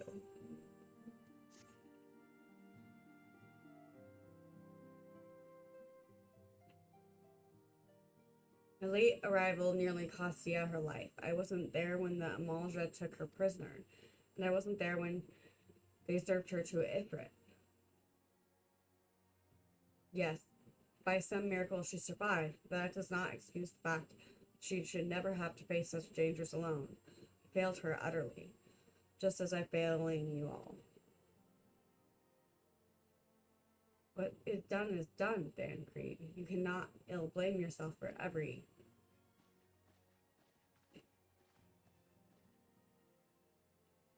Zia, it is good to see you again. Impeccable timing, my friend. I was just finished regaling Minfilia with your heroic exploits. Dancreed has told me everything. You have done well to return to us. The perils you faced were undeniably great, yet a part of me believes that I had no cause to fear, and now we can put paid to our long investigation. As we suspected, that Amalja undertook both the robbery and the abductions with the aim of summoning their primal Ifrit. Nor is his tale limited to Ul'dah. Similar incidents have been rife in both Limsa, Lominsa, and Gridania of late. I dare say you have been curious as to how these crimes are linked to the primals. Permit me to explain. Having manifested in the physical realm, primals must consume ether if they are to maintain their presence here, and the stronger they become, the more ether they require. Now, ether exists throughout creation. It flows through all life and permeates the very air that we breathe. Alas, this alone will not suffice to sustain the likes of Ifrit. Nay, he and his kind require a more concentrated source of ether, crystals. It is for this reason that incidents involving crystals can often be traced back to a primal, which leaves us with the why of the abductions.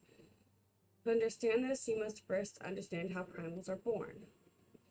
When all is well with the world, primals possess no physical form. Their essence is dispersed across the great river of ether. However, when the world is plunged into chaos, those who worship primals cry out to their gods for deliverance from suffering. Their cries serve as a beacon towards which a primal's essence is irresistibly drawn. It is this coming together, or etheric coalescence, which grants the being's physical form. Once born, a primal gains strength from its followers' worship. The more numerous and fervent they are, the more powerful their gods become. I do not have a chocobo yet on this character, no. But the primals are seldom satisfied with such reverence as their adherents freely give, and in order to gain more power, they do not scruple to create followers. They do this by tempering mortals, a character to which you yourself were subjected. Yet even as Ifrit took your comrades in his thrall, you alone remained unaffected. This is thanks to the power you possess, the Echo. We know not the why of it, but those blessed with the Echo are immune to primal influence. Yeah, so I'm almost to the part where I pick my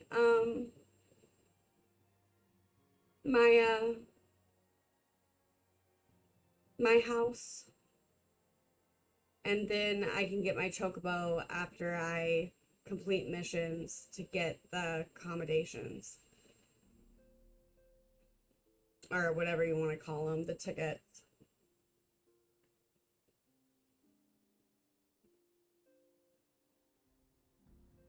It is though a greater power protects us.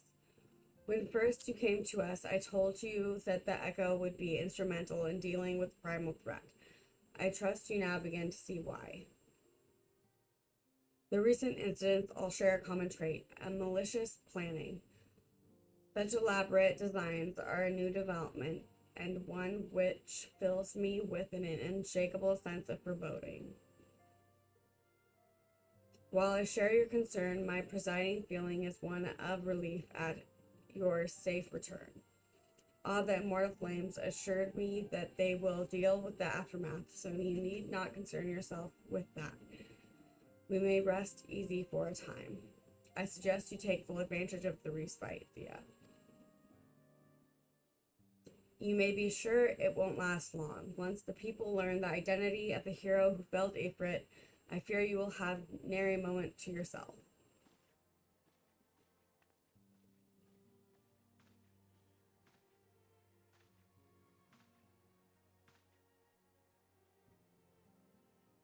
Whether she intended to or not, Minfilia neglected to tell you something. Something I think it would be best you heard from one of us. It concerns the tempered abductees that are rescued. I am sorry to report that all are to be put to death, the flames with whom they were imprisoned included. Needless to say, this information must not be known to the public. I swear to you that we would not do this if there were any other recourse, but once a man is tempered, he is tempered for life. His very existence lends strength to the primal whom he cannot choose but worship. And so we scions continue our fight, but no more innocents need be sacrificed. I hope that you will continue to stand with us, Dia. But I should be going. I must offer my apologies to the Flame General for the losses his people suffered. Till next time.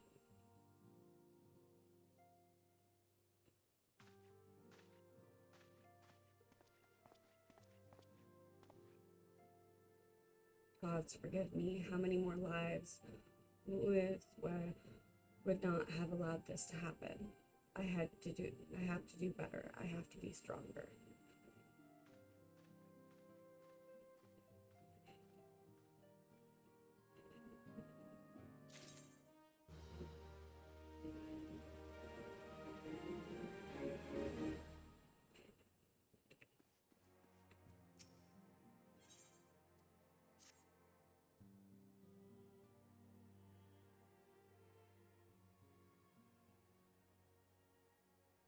Until not so very long ago, you were but one of the many adventurers seeking to make their way to Eorzea. But for your character and courage, you were raised to the esteemed post of envoy. Therefore, you traveled the realm, aiding those in need, without thought of reward, confirming to Yida and Papa Limo the scions would benefit from your aid. And no sooner had you joined us when you personally bested the primal Ifrit. You have achieved a great deal in a short time and won fame in so doing. Alas, fame does not come without a price, and so you will soon discover.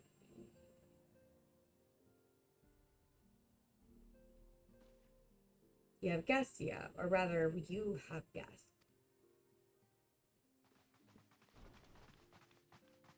Beg pardons.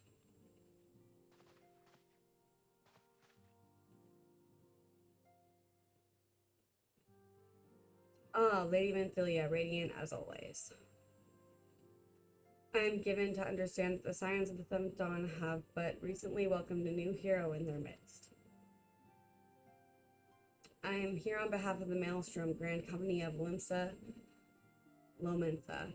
to offer said hero a place of honor within our ranks.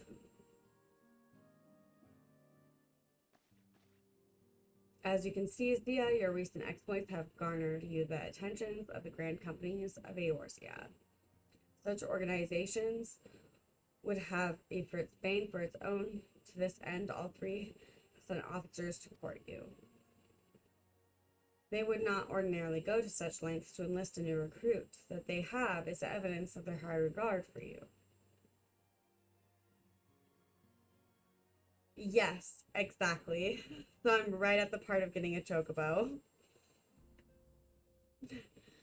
I find myself wondering how word of ZSD is spread so quickly, but the Immortal Flames would know of her triumph is to be expected. But what of the other grand companies? Eat. Your reputation precedes you, Mistress Thorin. 'Tis no ordinary woman who can face a primal and emerge the victor. And imagine our pride when we learned that you began your journey as an adventurer in our own Redania. Know that the people hold you in high esteem and that you will always be welcome among us. The Order of the Twin Adder has need of valiant women such as you. Join our strength to ours, friend, and together let us ensure that peace ever reigns over the Twelveswood. What a pleasure it is to finally meet you, Mistress Thorin. My comrades speak of you in the most glowing terms. A woman of your talent belongs with the Imperial Flames. Join your strength to ours, friend, and together let us secure a prosperous future for Ul'dah. The Admiral was not exaggerating when she said that you have the look of a hero. Full often does she speak of you, friend. It is only natural that we should want you for the Maelstrom. Join your strength to ours, and together let us see the grand vessel of Limsa Lominsa to the shores of glory.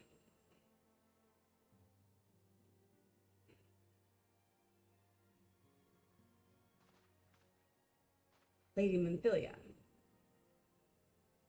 Sigh. Very well. Though I am quite sure that you have need to be reminded, may have a brief summary of the situation would help to clarify your thoughts on the matter. As you know, the grand companies are all encompassing organizations empowered to call upon the martial, economic, and technological resources of their respective city-states in times of strife. There are presently 3 such organizations in Eorzea: the Maelstrom of Limsa Lominsa, the Order of the Twin Adder of Britannia, and the Immortal Flames of Ul'dah. Yeah, they do. Serving a grand company means serving the nation to which it belongs. You'll be charged with its defense and tasked with advancing its cause. In return for your faithful service, you will be furnished with various rewards, some of which may well prove useful to you in other endeavors. If you are agonizing over which of the grand companies best deserves your loyalty, be at ease. The commitment you make this day need not be permanent. Should you wish to shift your allegiance at a later date, you are entitled to do so, and yet I concede that it is no small choice you face. A thought occurs to me. You will, of course, recall that 3 city-states are planning to hold remembrance services. Well, as part of the proceedings, I am given to understand that the leader of each grand company will deliver an address. Hearing these addresses ought to help you make an informed decision. What say you, dear officers? A fine suggestion. You are as wise as you are beautiful, my lady. Very well, let Thea hear our leader speak, then return here with her decision. We eagerly await your answer.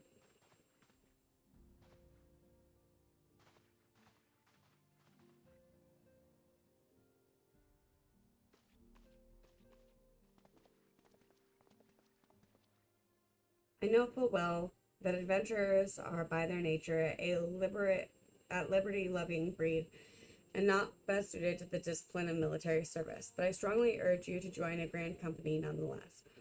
While the promise of reward is enticing in itself, it is not the only benefit. You are possessed of great powers, yet, and with it you are capable of doing untold good. Yet know that great power is wont to attract attention, not all of it friendly. There will be those who will wish you ill, and you must needs be on the lookout for them. Yet, however vigilant you are but one woman. In the midst of a grand company, however, you will be one woman amongst many, a friend amongst friends. Your achievements will be shared, and so will the danger. I can think of no better arrangement. Of course, joining one organization need not mean leaving another. I hope that we can continue to rely upon your aid. The 12 know that we will have need of it in the days ahead. Grand companies seek to protect their own nations. We Scions, on the other hand, seek to preserve the future of Eorzea as a whole. Similar yet not quite the same. Now then, I expect that you will be afield more often in the future. As such, I would have you carry this link pearl with you at all times. It will allow us to stay in touch regardless of location. Eorzea is changing Zea, and you have the power to help shape it anew. None can say what the morrow will bring, but so long as we believe in ourselves, there is naught we cannot achieve. Now it is time that we made ready for your journey. Before you depart, be sure to speak to Tataru. She will praise you as to where and when the remembrance services are due to take place. Ugh, so much dialogue.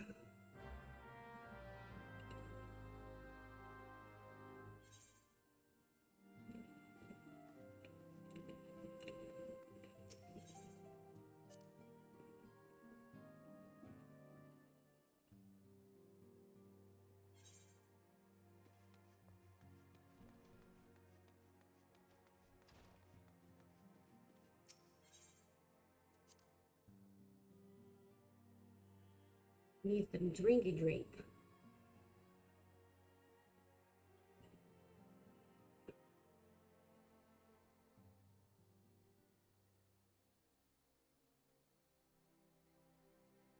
Drink water, you dehydrated bitch!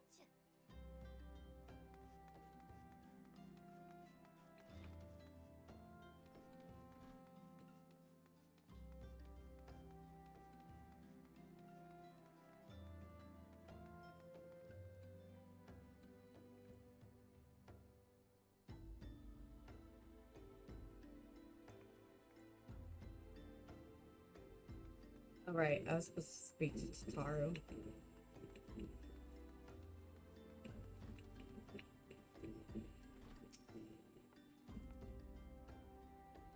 I'm sorry about all the attention you're getting, Zia. I might have sung your praises a little too loudly and often to a few too many people. Next time I'll be sure to hold my tongue, literally if necessary. Anyway, I expect you want to know where and when the remembrance services are taking place. If all goes to plan, Gridania's Grand Company, the Order of the Twin Adder, will hold the first of the 3 services. The Elder Seedseer, Connie E. Senna, will deliver her address at Mikito's Amphitheater. I should probably mention at this point that due to the organizational challenges involved in assembling all of the involved parties, it's possible that the order of services might change. Still, there is not much we can do about that, so make Redania your first port of call. Next, you'll need to go to Ul'dah, where Flame General Rabban Aldin will be addressing the masses of the Royal Promenade. Oh, and it's rumored there's to be a special guest. How exciting. Last but not least, you must make your way to the stateroom in Limsa Lominsa, where Maelstrom Chief Admiral, whose name I'm gonna butcher, Malwib Blosswin, will be giving her address.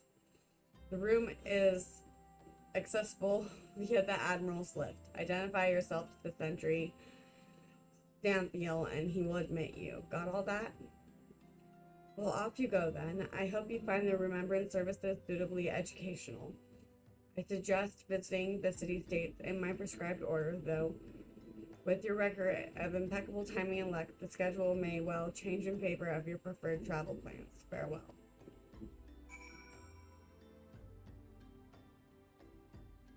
Yeah, I know. I am not looking forward to pronouncing some names.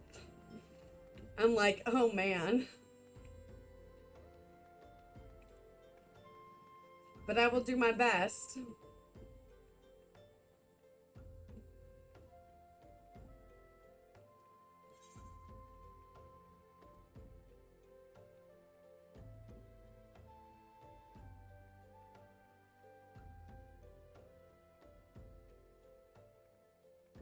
Scrabble board going through a tornado. That's funny.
Oh, well, I couldn't find who was playing the music, but oh well. Oh, there they are.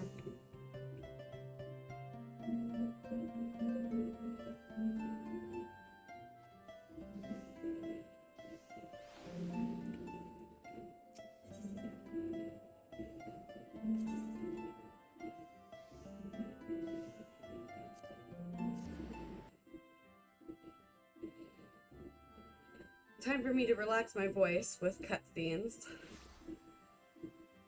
After a little bit.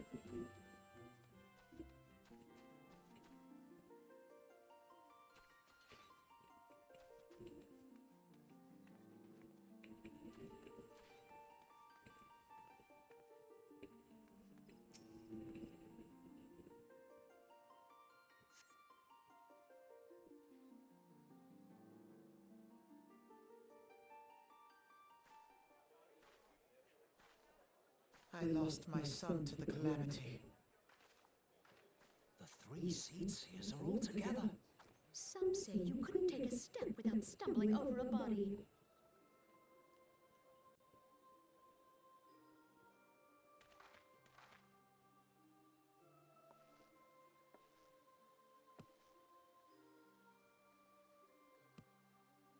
Our forebears were once strangers in the Twelveswood.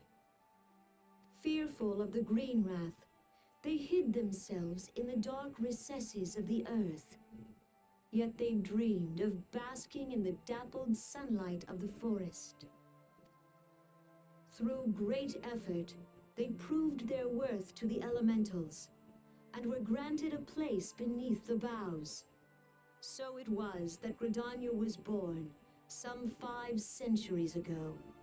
Working hand in hand, the Hyur and the Elysian settlers sowed the seeds of our civilization, and soon they were joined by folk of all races. So nourished by the waters of unity, and blessed by the light of the matron, Gridania flourished into the great nation it is today. Do you see the Gridanian standard? There, hanging behind the Elder Seedseer. The entwined serpents represent the unity between Hyur and Elysian. An elegant symbol, do you not agree? In accordance with the will of the elementals, we have embraced a life of peace. Alas, our neighbors have not always sought the same for themselves, nor for us. Though we Gridanians have no love for war, we have still less for those who would threaten our way of life. Ever have we fought to protect the sanctity of the Twelveswood.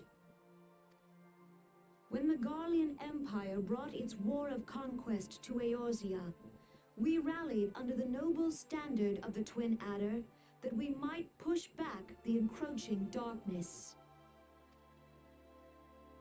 And it was we who prepared the ground for the reformation of the Eorzean Alliance, that all the peoples of this realm might stand united against the common threat.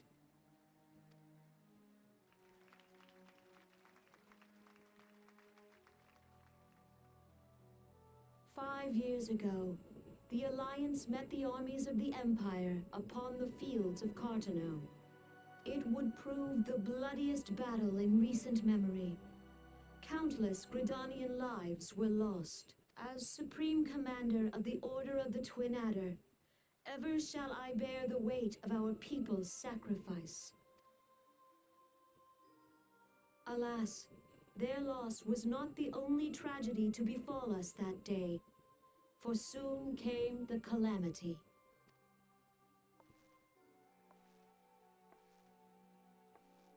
The scars borne by our forest are a constant reminder of its violence.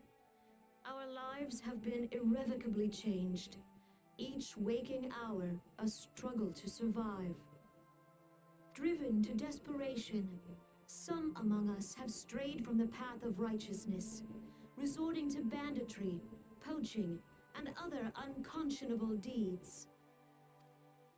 To compound our woes, the Ixal have returned in force, emboldened by our suffering. They test our defenses nigh without cease, and prey upon the vulnerable. So beleaguered from within and without, it is a Time was a man could walk the high bloody roads Ixal. without Oops. fear. On this Sorry. day, 5 years ago, countless Eorzeans laid down their lives that we might behold another dawn. Please join with me in honoring their memory.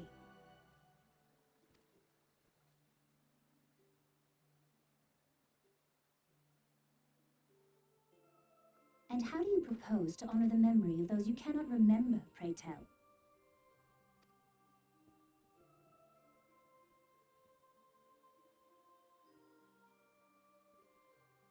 The destruction wrought by the calamity was indiscriminate. It dealt death to Eorzean and Garlean alike. Yet while we have labored to rebuild our homes, to rebuild our lives, the Empire has set about raising steel fortresses here in the Twelveswood. Let none be mistaken. The Garleans remain the greatest threat to our survival. If we are to stand against them, we must remember what it is to be united. Our many troubles blind us to the woes of our fellow man. Thence is harmony lost. Yet harmony is the founding principle of Gridania. We are gathered here to honor the fallen. Let them be honored not only in word and thought, but through concerted action. I bid you join hands with me once more beneath the Twin Adder's standard. And together, let us heal the forest's wounds, that our progeny might live in harmony beneath these ancient boughs. For serenity, purity, and sanctity. We must think of the children. Woods will be done. It's up to us to protect the All forest. the elementals!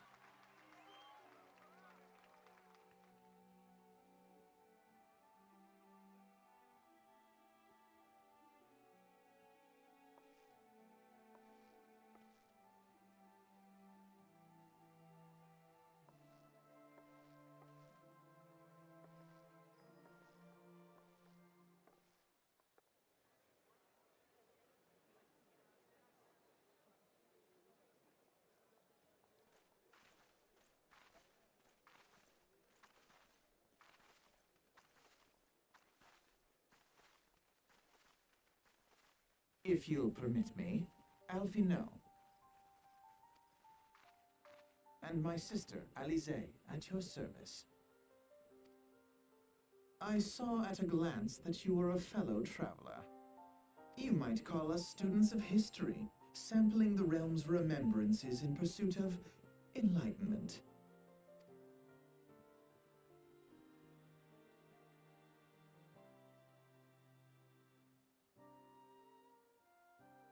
The Gridanians are unfortunate enough to have to contend with two beast tribes. The Ixal are unquestionably the more troublesome, being of a naturally warlike disposition, and won't summon their bloodthirsty primal Garuda. The Sylphs, by contrast, are peaceful in nature, being mischievous rather than malevolent, and have been on friendly terms with the Gridanians until recently at least. Alas, they have grown aloof, a change observed at roughly the same time summoning the primal Ramoa. Gridanians have no love for war, and they consider open conflict a last resort. Though they clash with the Ixal ever more regularly, you may be assured that they do so in self-defense. As for the Sylphs, they are as yet bound by a peace treaty, though one wonders how long it will be before it is broken. The Twelfth Wood has grievously wounded during the calamity, leaving Gridania vulnerable to attack. The people are hopeful that restoring the wood, and thereby the power of the elementals, will put an end to their woes. Yet how long will that take? Centuries, I'd wager. Meanwhile, the Ixal will continue their incursions, spurred on by Garuda and her inseparable appetite for destruction. Whether the Gridanians like it or not, sooner or later it will come to an all-out open war. And when it does, the Order of the Twin Adder will need all the help it can muster. How valuable might the aid of a capable adventurer prove to be then? Well, perhaps we will find out if the Elder Seer's words fell on fertile ground.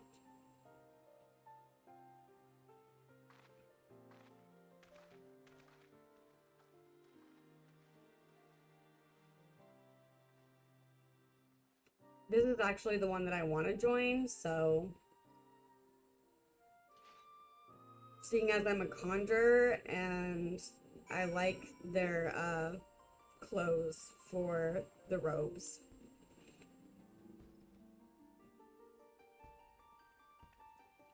It's the one I want to start with.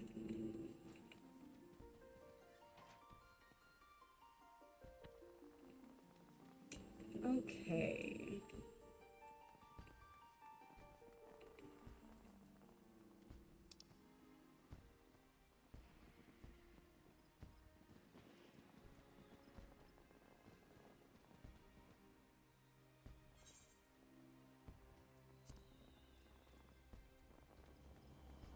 I should probably not do that and actually take the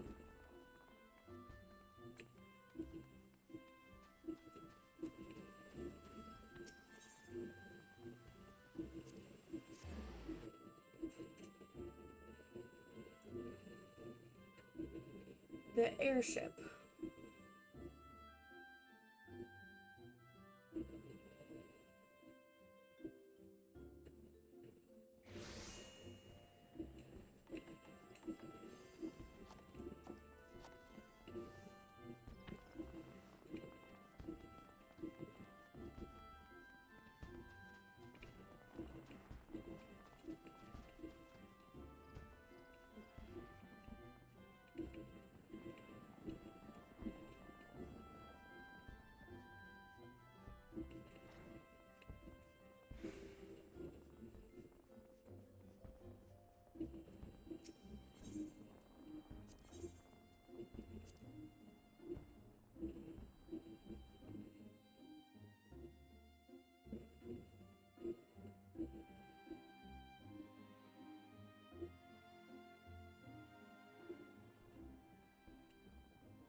Why?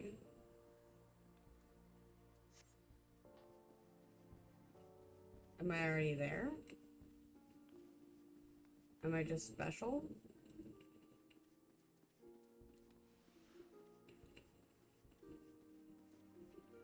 I think I'm just special.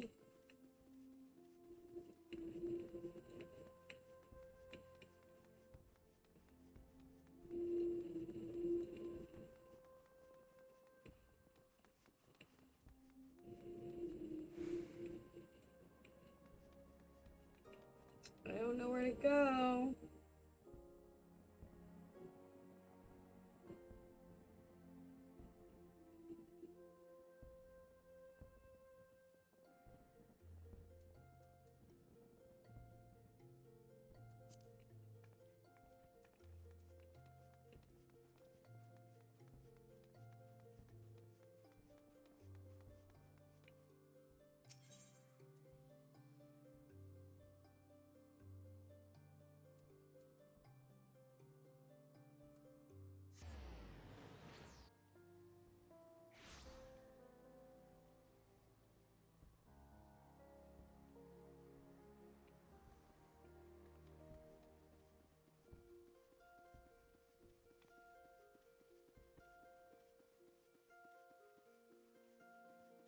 Okay.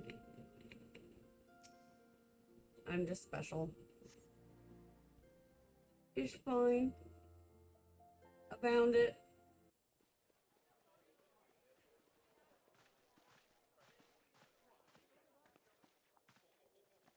Behold, 'tis the Sultana Nanima herself! And Reborn as well!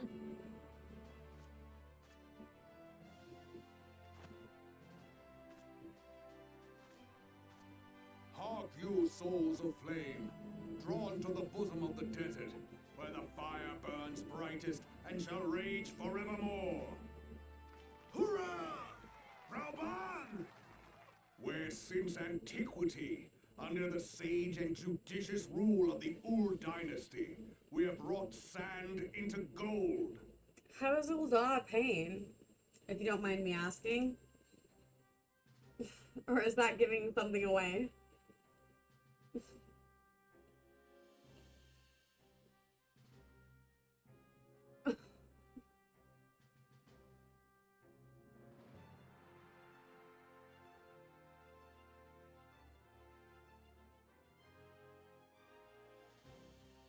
Yeah, they're super far apart.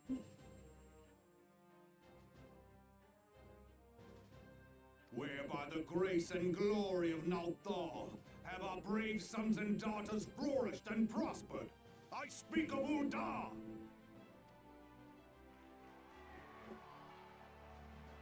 There, at the Flame General's back flies the Grand Company's standard.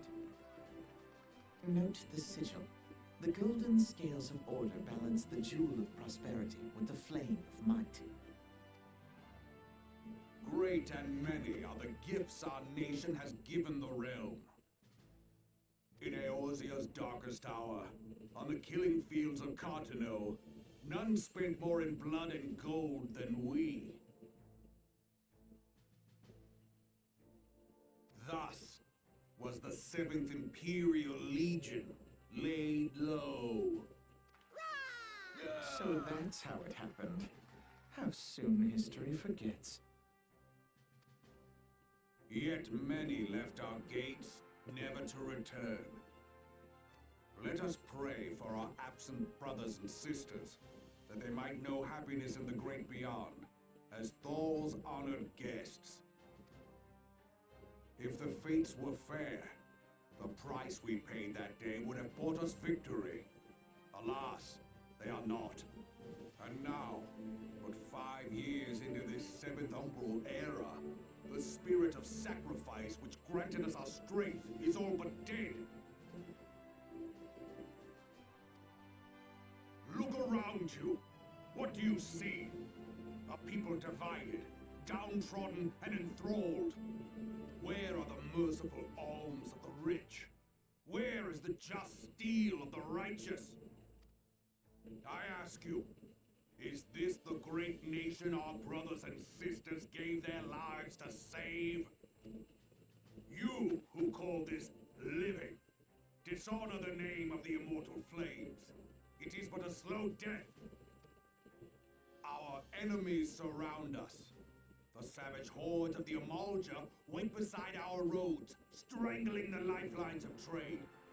Meanwhile, the Garleans make mock of our borders and despoil our land of its natural wealth.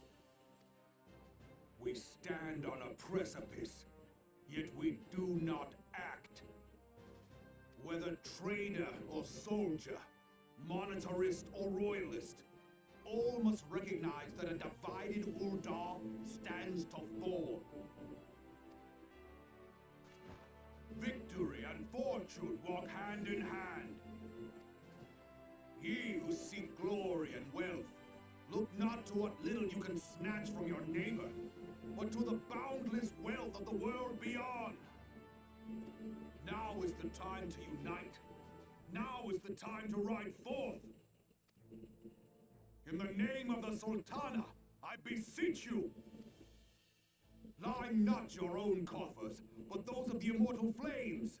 Seek not to prosper from Ul'dah, but to restore her to prosperity. As the realm prospers, so shall Ul'dah. As Ul'dah prospers, so shall her people. Ya for Ul'dah! Together we are one.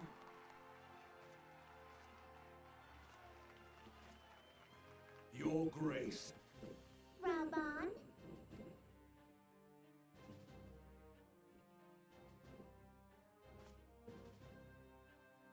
People of Ul'dah, I, Nanimo, 17th in the line of Ul, address you. Much has been made of the wealth of Ul'dah. Yet those who measure that wealth in coins and carats are gravely deceived. For the true wealth of Ul'dah lies in the health, happiness, and hopes of her people. Beloved subjects, I bid you raise aloft the torch of Ul'dah, that her flames might serve as a beacon for all Eorzea to see. Long live Nanamo! Glory to the Sultana! For victory and fortune, stride fearless into the inferno, for we are, by fire, reborn!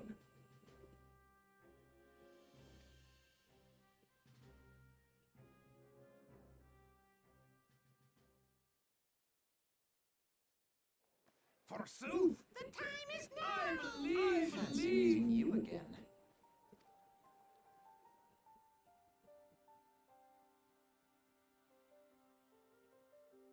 The Uldonians have a long history of conflict with the Amalja, the beast tribe that worships the primal Ifrit.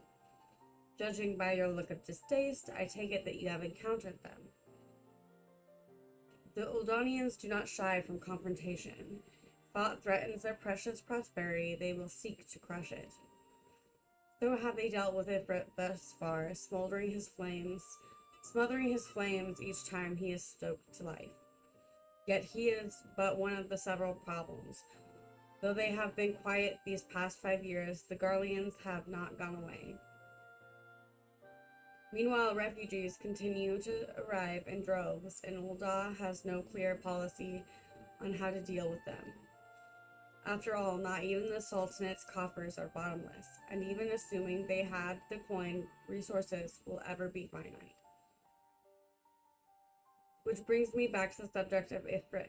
It has been observed that Amalja have summoned him within their ever-increasing frequency. Every time they do so, the Odonians send their forces to smite the primal, and though they irreparably succeed, every victory is fraught with blood. It is a war of attrition which they cannot well sustain. Small wonder, then, that the Immortal Flames are eager to recruit more members. At such a desperate hour, an adventure of your experience would be a most welcome addition to their ranks.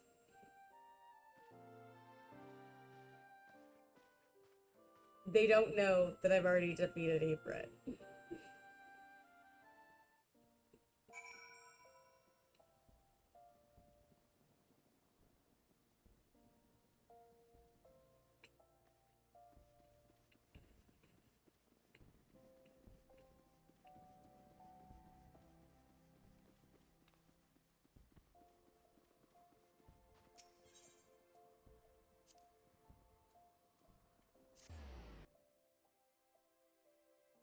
Yeah, Gridania is really pretty, and I like running around Gridania.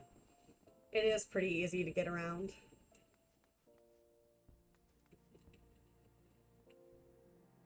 Some of the maps, though, like, are a little confusing.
The Garleans are another matter altogether. So much for our alliance. It's sunk beyond the seabed.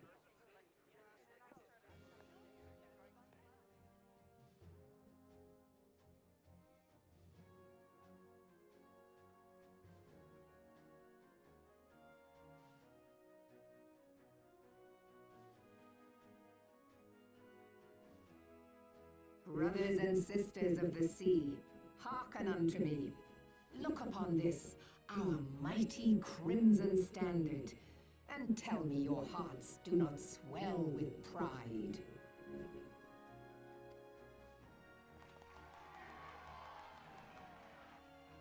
"700 summers have come and gone since our forefathers first ran aground in this fertile bay.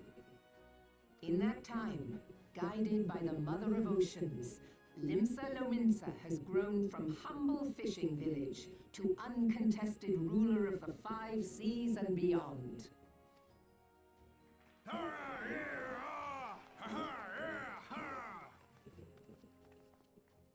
Did you look as the Admiral bid you? It is a rather stirring standard, I must say. The crimson field is meant to signify the blood of fallen crewmates, while the black longship represents a pirate vessel. When the Garlean Empire marched upon Eorzea, we assembled beneath the Maelstrom standard, and our grand company was reborn. All answered the call, from the Knights of the Barracuda to Hilfier's bloody executioners, and together we met our would-be conquerors upon the field of Cartano. That day, the world bore witness to the united strength of Limsa Lominsa. I swear to you no army ever fought harder or with more courage, yet many of ours did not survive. Join me now in remembering those who fought in the name of freedom and fell. May their souls be returned to the sea.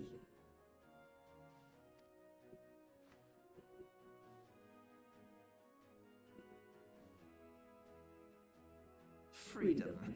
Yes, they They have always been rather fond of their freedom. Much as the beast tribes have. Small wonder, beneath the surface one would struggle to tell them apart.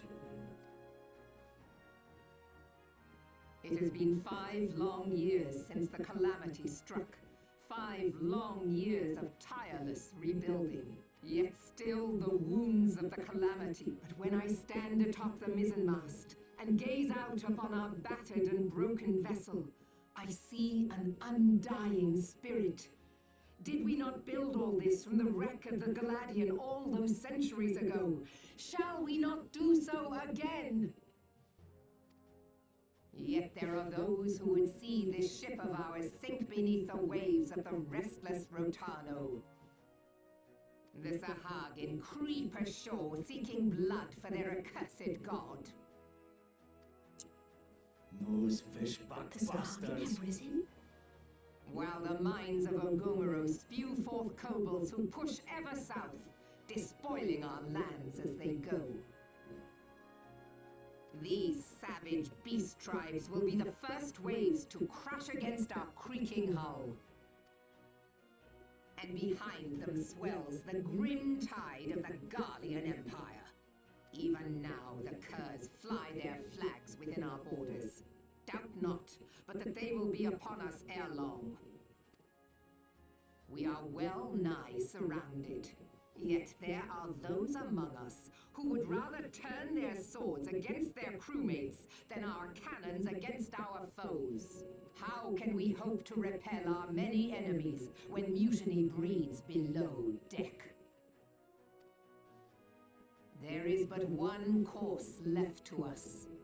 One bearing that will bring us victory over the beast hordes and the Empire both, and see this ship safe to port.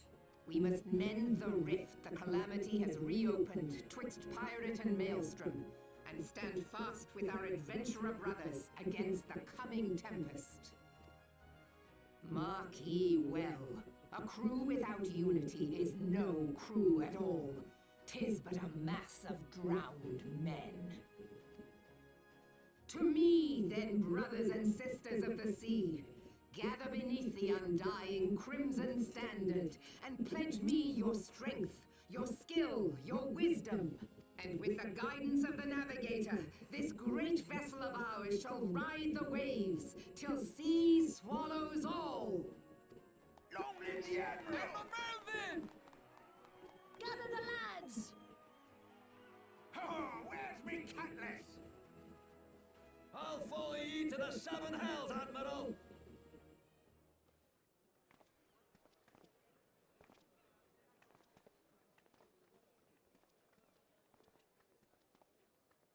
Fancy meeting you again.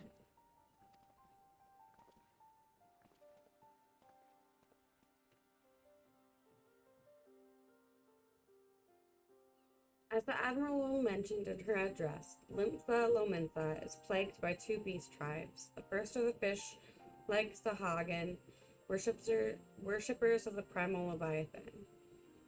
The second are the kobolds, who dwell beneath the earth and take the primal Titan for their god. As if the beast tribe's presence weren't troublesome enough, the Garleans have also chosen to erect a fortress right in the Lominsans' backyard. And that is to say not of internal strife. As a nation of pirates, there is no end to the blood feuds between the various factions. And while they fight amongst themselves, the Garleans whet their blades and watch. If the Lominsians are to have any hope of withstanding the Empire, they must first resolve their own affairs. Differences must be set aside, and the primal threat dealt with once and for all. To this end, I expect that they will soon take decisive action against the beast tribes. Mark my words, the Maelstrom Standard will be drenched in a deeper shade of crimson ere long. What a capable adventurer like you would be a valuable addition to their crew is beyond question.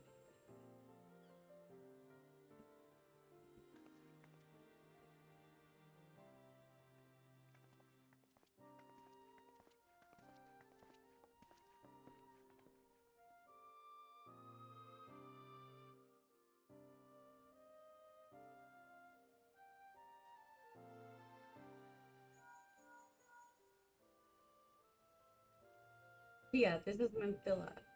Manphilia, are you well? I hope would it be correct in thinking that the final remembrance service is now concluded? A moment ago, you say. What a coincidence.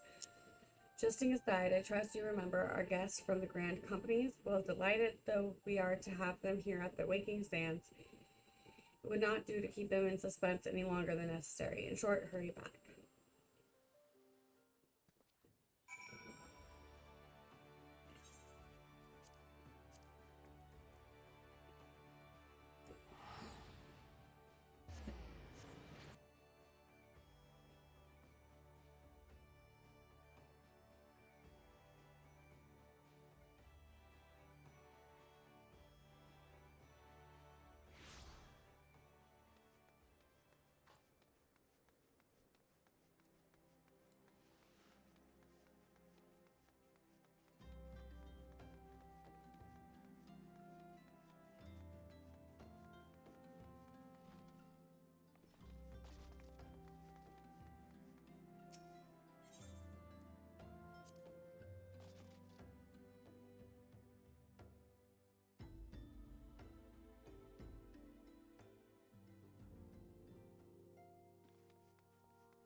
Welcome back, Thea. Were the Grand Company's leaders' words as illustrating as you had hoped? Each nation is beset with problems. I trust you see more now why your services are in such demand.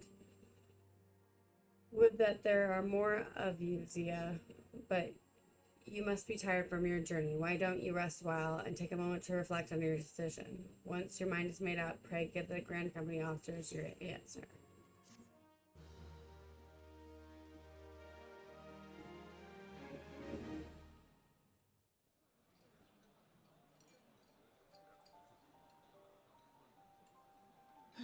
The gods only know what grand company our adventurer friend will keep.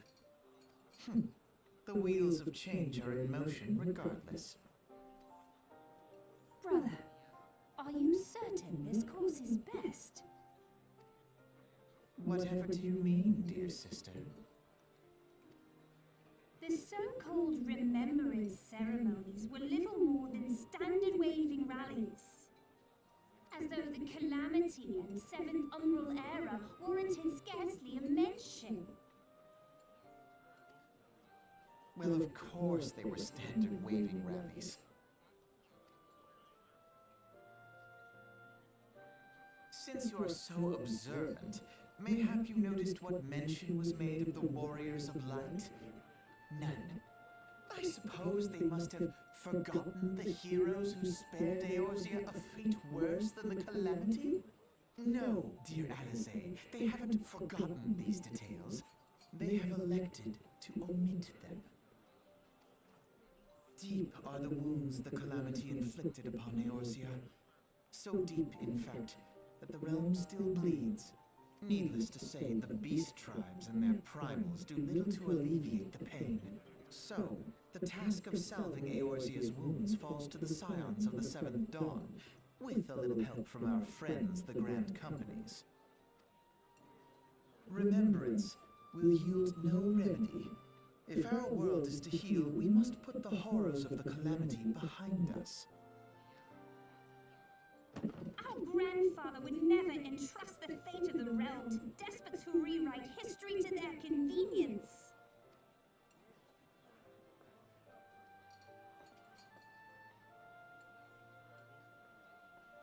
There must be another way to cure what ails this world, and I need to find it. You are most welcome to try. Our paths may differ, but our destination is the same. In time, I dare say we will see eye to eye. I should hope so.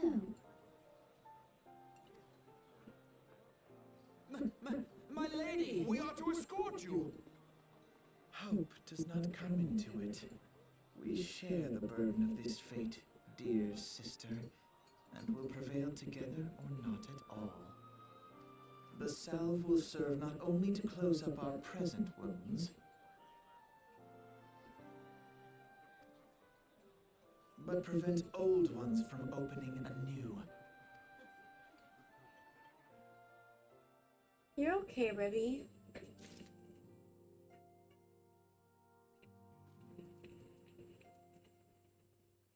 Welcome back.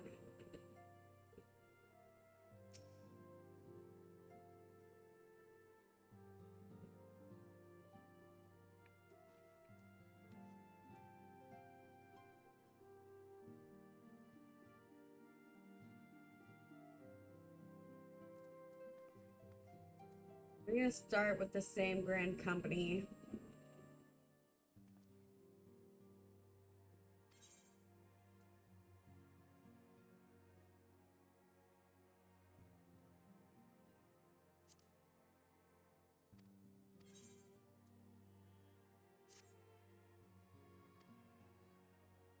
I have no doubt that your deeds will bring great honor to the Order. When we next meet in Gridania, I shall be proud to call you sister.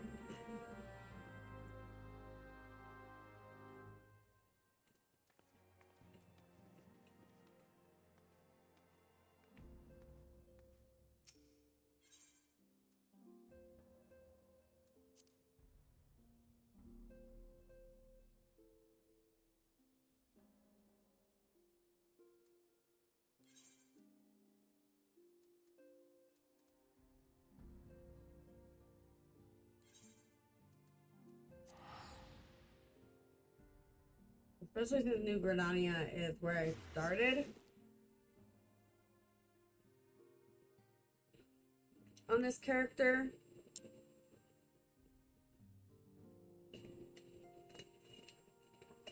Makes more sense.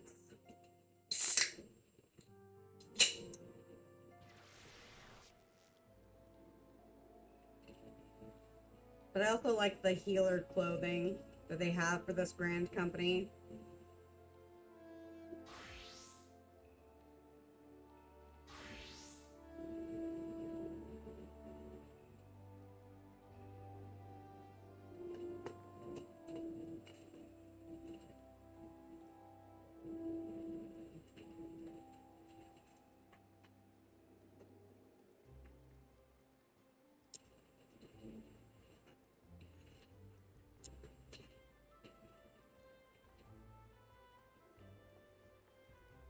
So, hey, be nice to each other. Sorry, cats are at each other.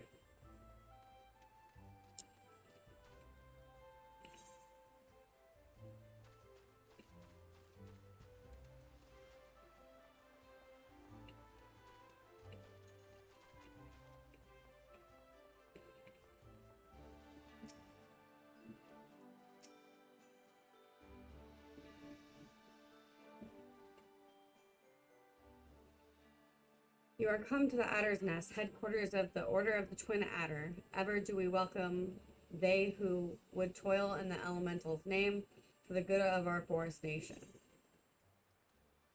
My name is Zia Soren. I believe you are expecting me. Ah, the great adventurer herself. Yes, our recruitment officer sent word that you were on your way. It is a pleasure and an honor both to welcome you to our ranks, friend. And let me gather together the relevant documentation. Sir.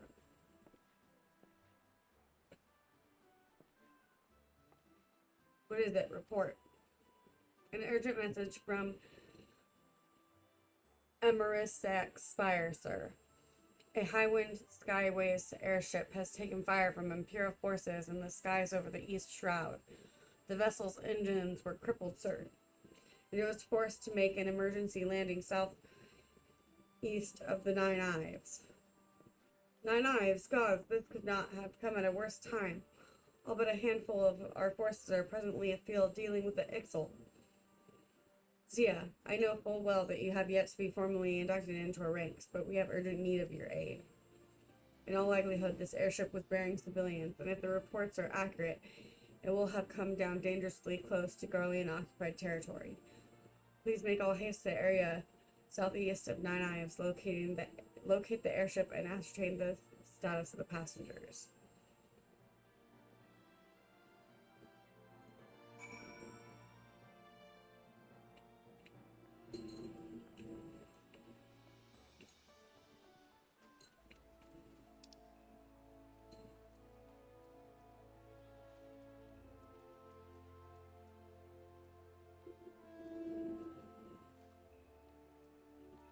That doesn't cost that much. We're gonna do it.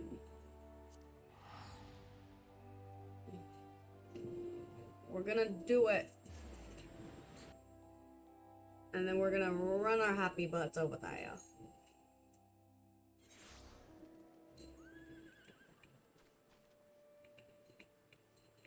Yeah, I know.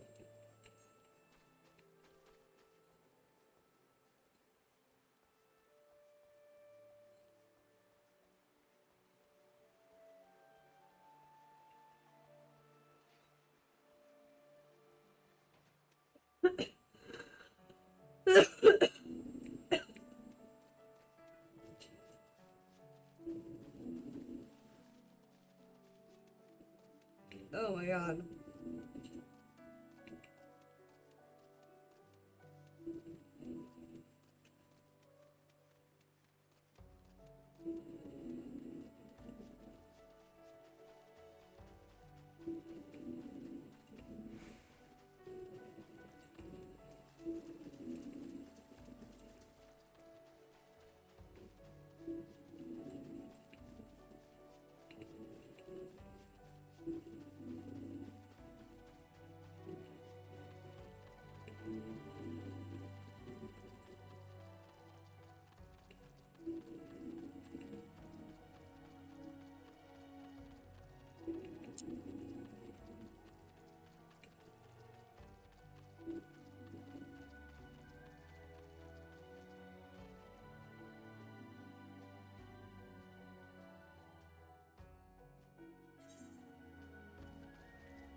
Ugh. Oh, asthma. Please don't start up again.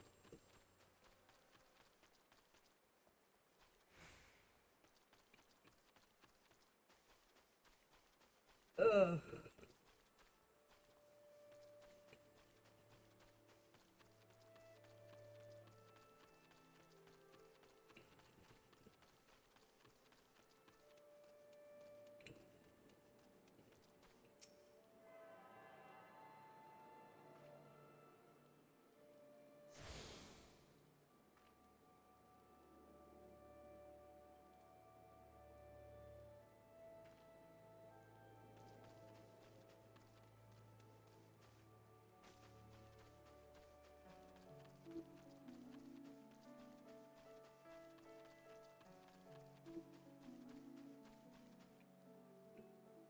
Oh, hey.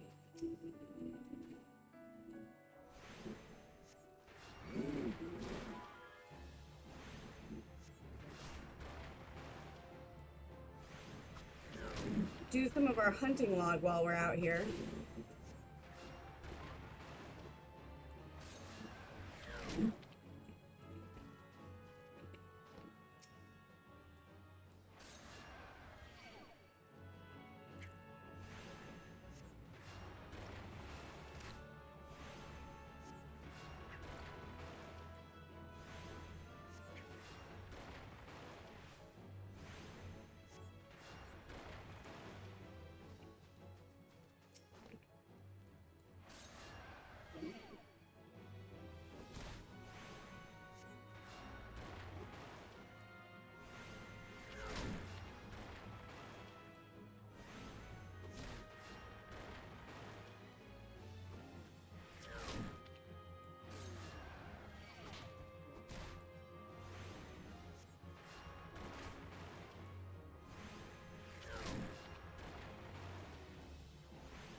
unfortunately.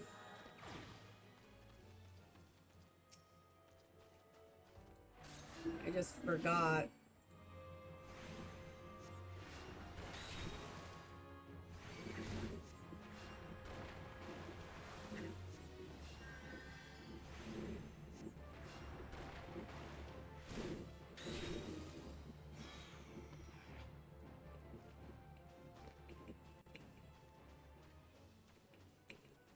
That it was out here.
I don't know who I like better yet, Ribby.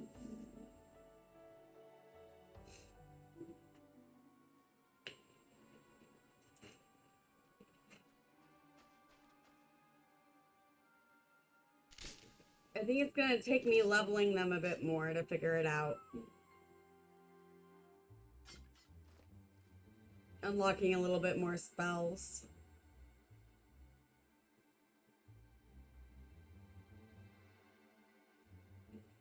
Adventure, what are you doing here? No, wait, let's find some cover first.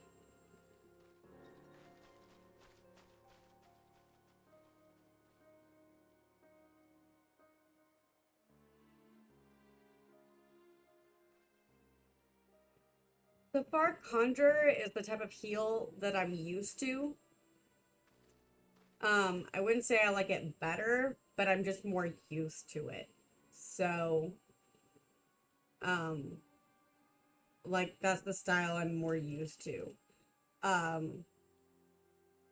Like, because I have, like, in White Mage, like, it just full on, like, big heals. I'm excited to try Scholar, though, and see, if I like the shield heal more.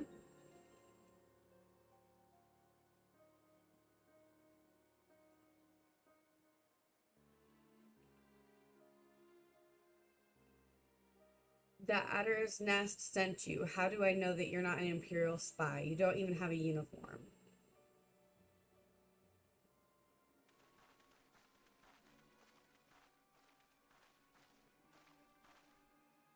Peace, friend. We mean you no harm.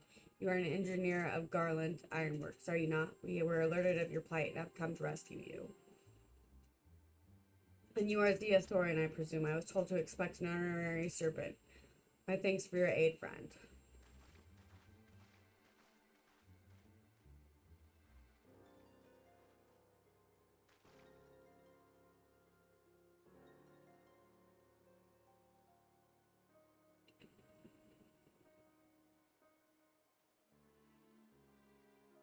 I've never seen a craft of this design. It must be Garland's work, if there were no end to the man's treachery. The secrets of Magitech belong in Imperial hands. They are not to be squandered on Eorzean savages. We are taking this craft back to the fortress, dismantle it if you must, and bring the engineer. Someone must pay for Garland's crimes.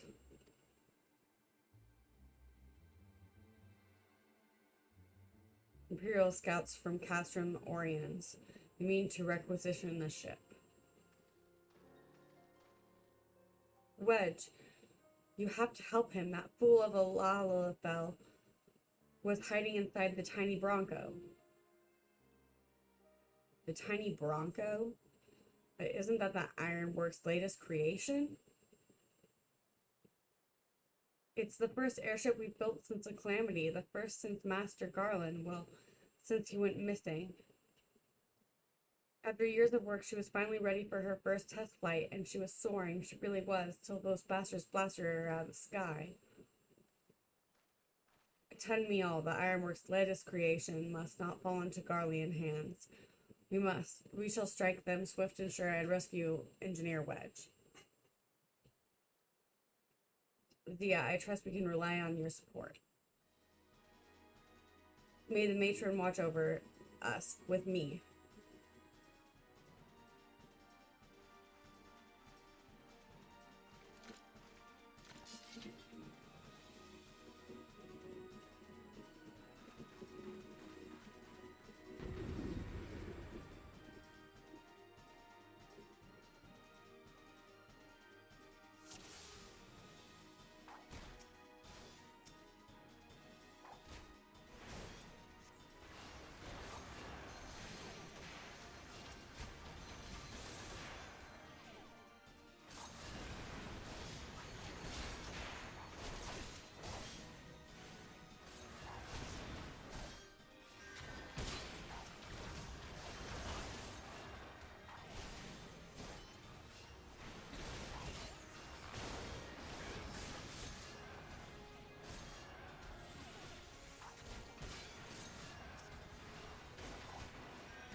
Big man. Oh, thank you for the lanterns.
twigs.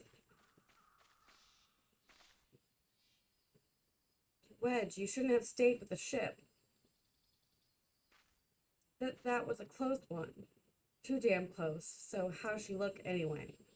The auxiliary propeller is a dead loss, but I think we can wring enough thrust from the main propeller to get us airborne. A few minor modifications, we should be able to fly the tiny Bronco home. While you do your work, we shall keep watch over the perimeter. The enemy may yet be lurking nearby. As for you, Zia, you have more than done your part today. I bid you return to the Adder's Nest and complete your enlistment. I pray there will be no further interruptions. When next we meet, let it be as fellow servants of the Order. I just wanted to say sorry, for calling you an Imperial spy and all that. Got that one wrong, didn't I? Seriously, though, if I hadn't been for you and the Twin Adder lads there, we'd be chained up in a dungeon by now. I'm in your debt, friend. We both are. Wedge? Thank you. We're very grateful.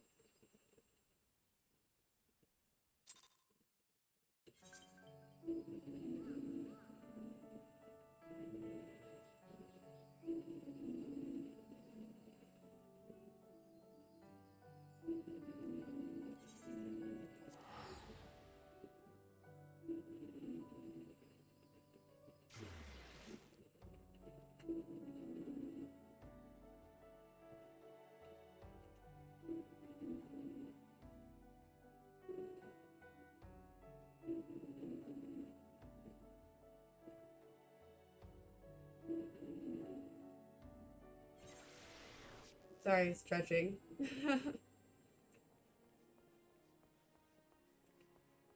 My avatar probably looks really funny. Waggling her head.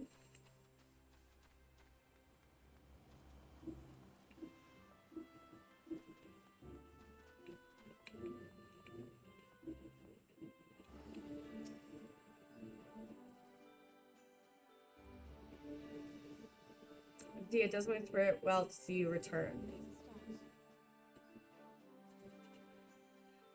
Word arrived but moments ago from the team at Nine Eyes. Lest you worry, the 2 engineers are safely on their way. The lieutenant informs me that you were instrumental in the mission's success. Have you not found Engineer Biggs when you did and helped us to rout the Garleans?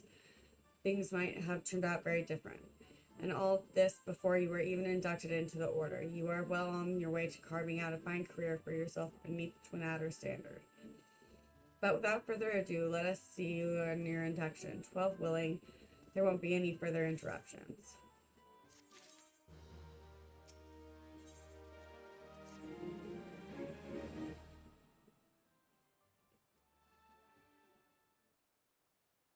Protocol requires that I appraise you of who we are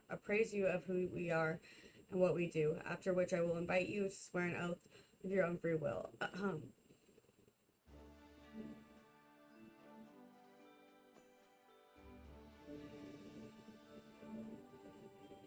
The Order of the Twin Adder is the Grand Company of Gridania. It brings together material, economic, and technological resources of our nation, that we might stand strong in times of the direst adversity, when our very survival hangs in the balance. Our order was formed in the days before the calamity, in readiness to fight the Garlean Empire and to combat the beast tribes and their primals. Needless to say, our struggle continues to this day.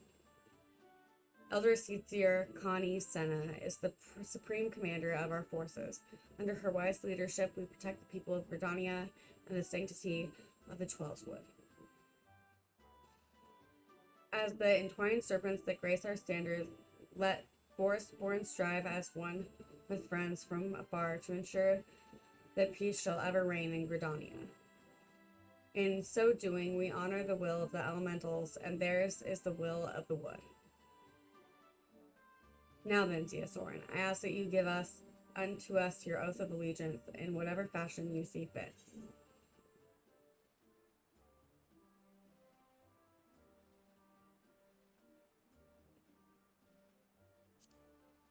The woods will be done.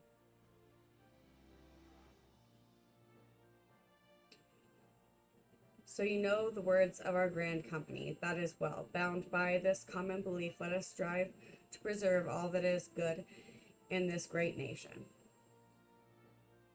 By the power vested in me, I assign you the rank of Serpent Private 3rd Class. You are now one of the Order of the Twin Adder. Go forth, Private Soren, and do that which brings peace to the 12th Wood and honor to our name.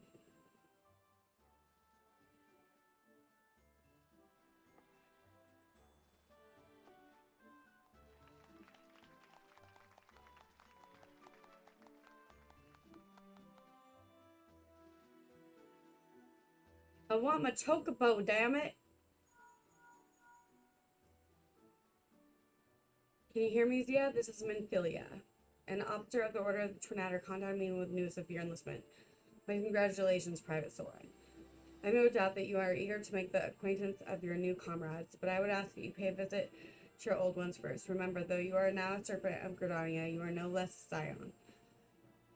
Pray return to the Wastelands at your earliest convenience. There are some friends whom I would very much like you to meet. We shall be waiting. A distant call of a friend in need, perhaps.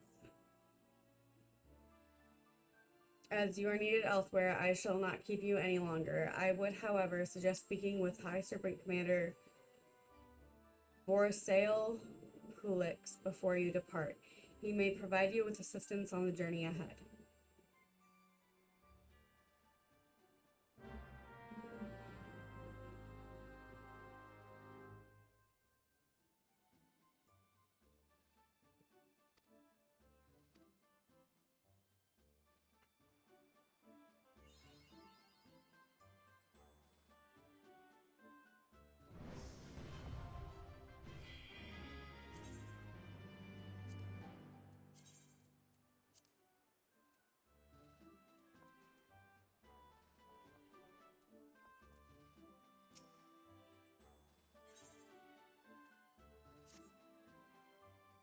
Ah, Private Soren, I understand that you have been working tirelessly in Gridania's name. You are truly an example to your fellow serpents.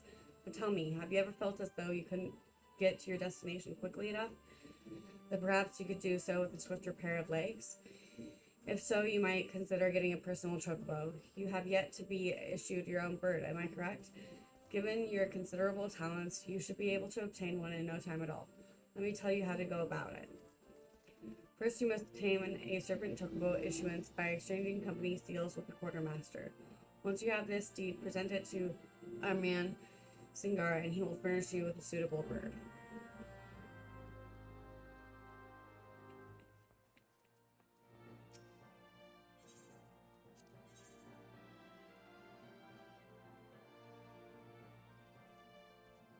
What?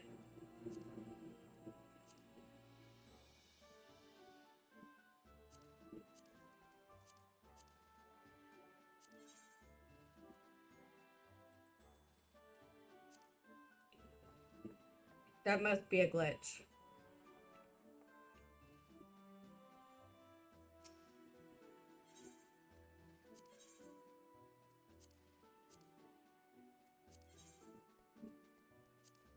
Oh no, I can't do it the same day? Are you kidding me? Ugh. I can't do it right away?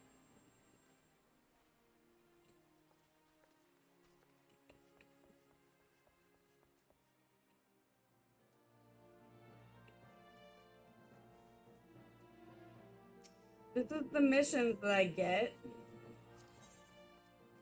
There are no deliveries to be made. These are what give me the tickets.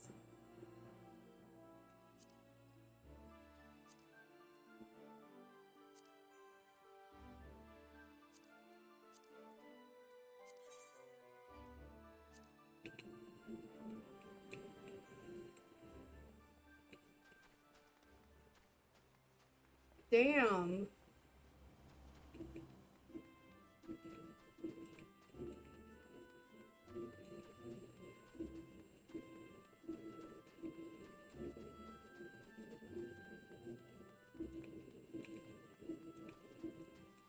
Okay, yeah, let's go do some fave.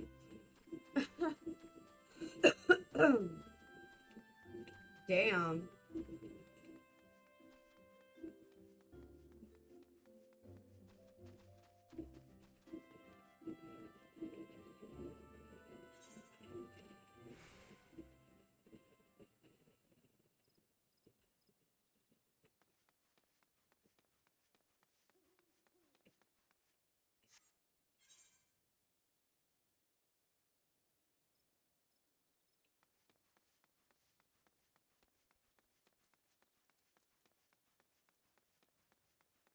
Harsh.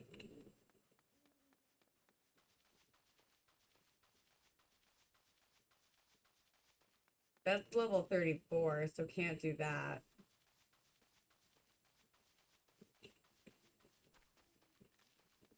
That's level 43, so can't do that.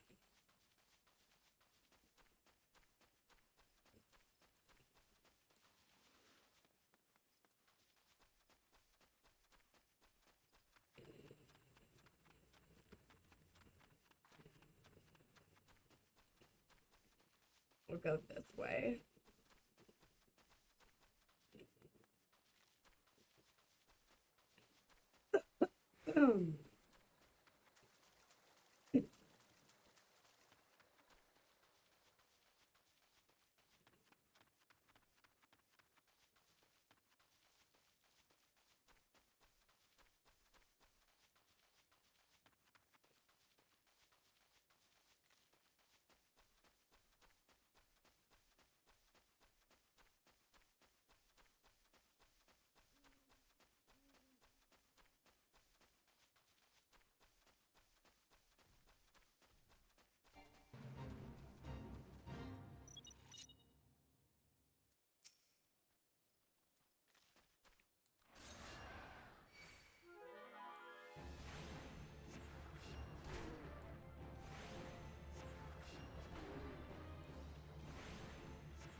Oh shit.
hopefully this is the last one.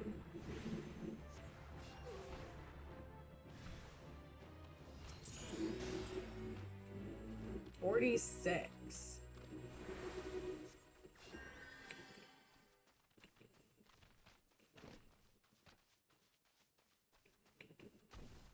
46 accommodations is not 100.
I might need to like do like 4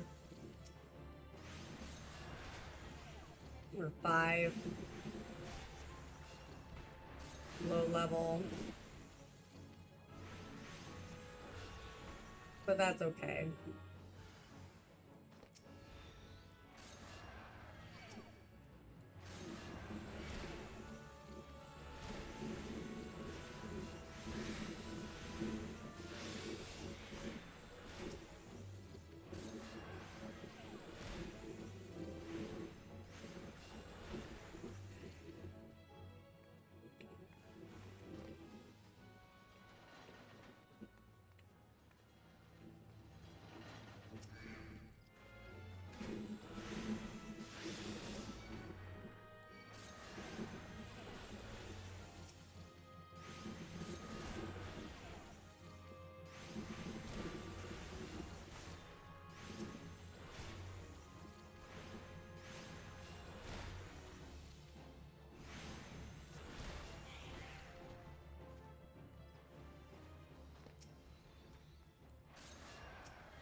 Hmm.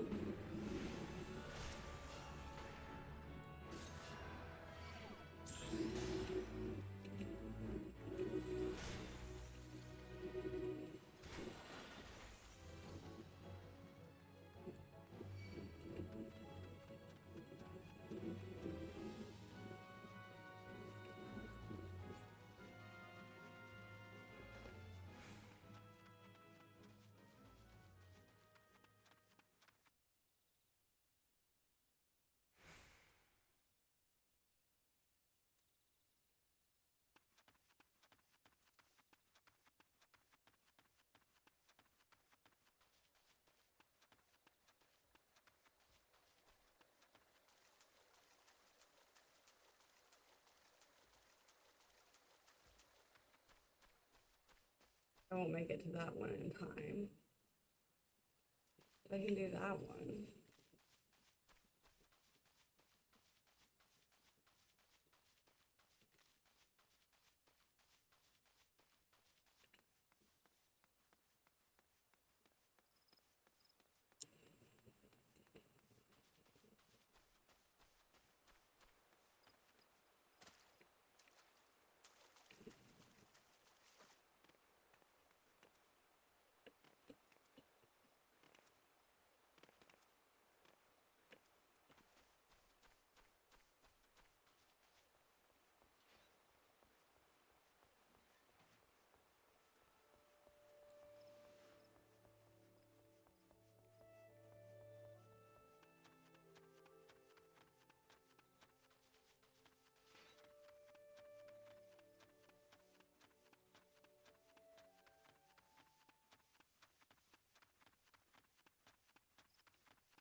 Gotta run, run, run. Is everybody having a good day?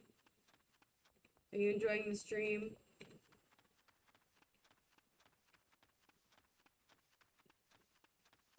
Taking a break from the story quest to like do this so that I have a mount.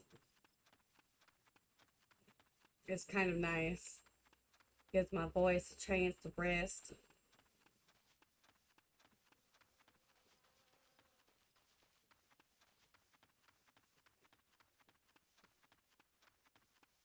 Ooh, arbor buster.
I didn't mean to pull over all that, but you know, whatever.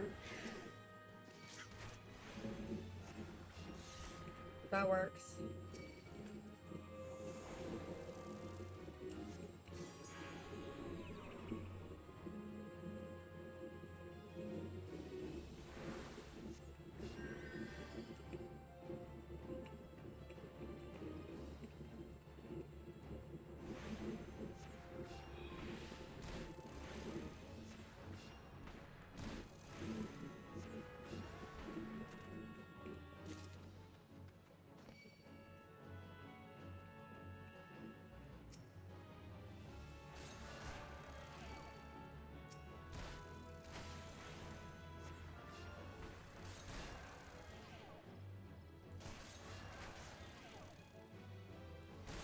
Yeah.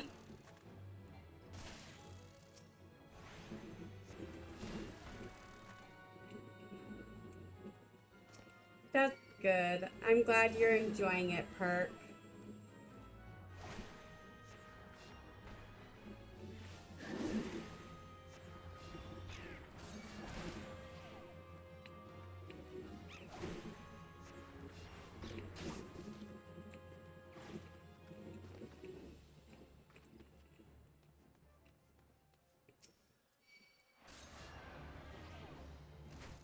I don't know if I'm gonna be able to finish this one in time. There's just not enough hornets.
Okay. I did it.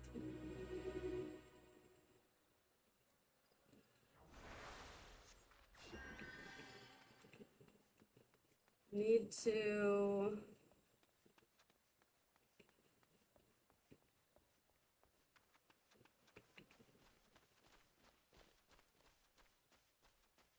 go back over there.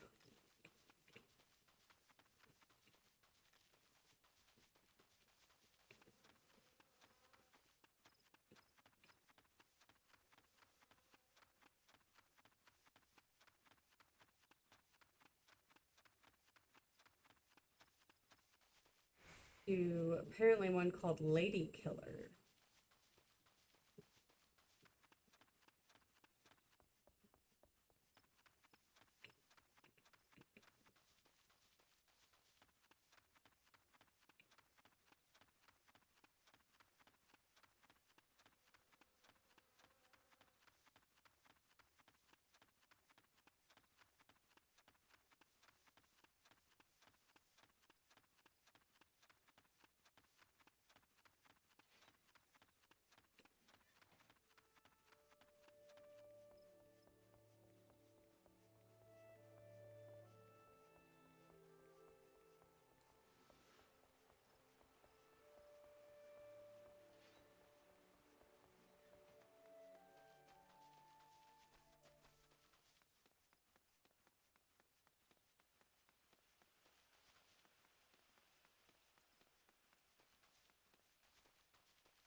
Hey Ribby, are you still here? Did you see the Discord post on the mounts from the Fates?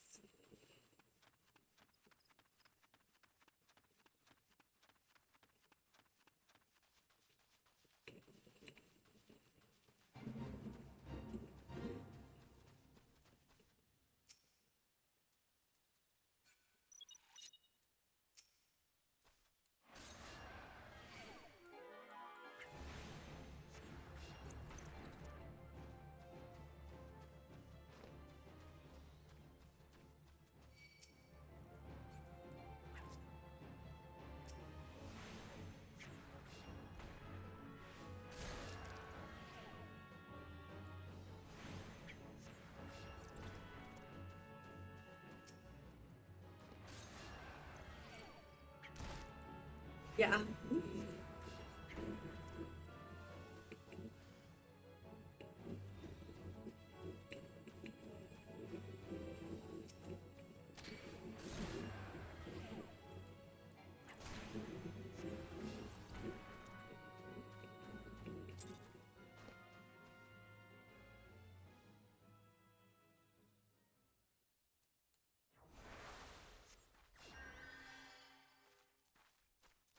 Oh shoot.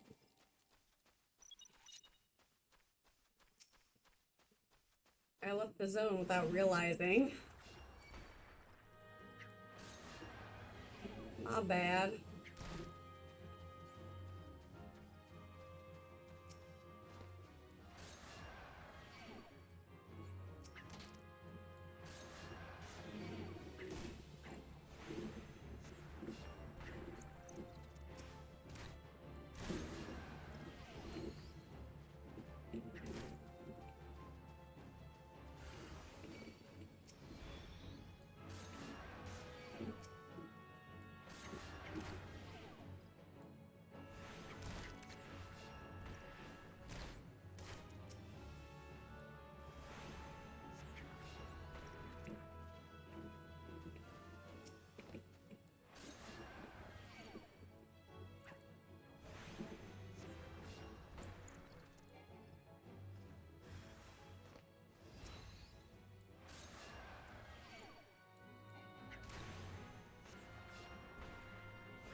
property.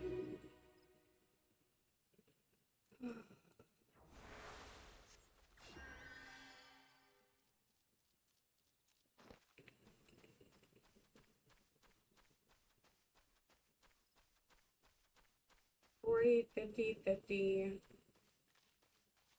So I need to do at least 2 more if they end up being like 50, because I'll be under by like 10.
I didn't see how much it gave me. I missed it.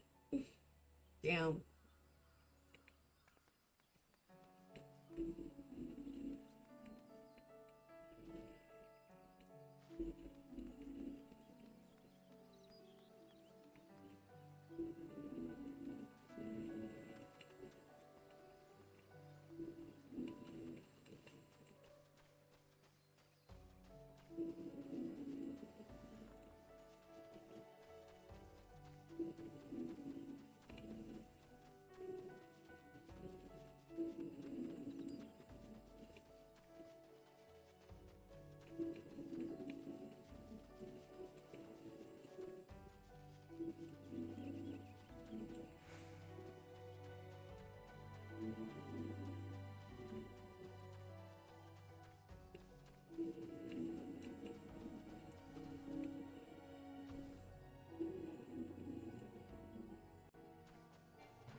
I think after this one we should be good, you guys.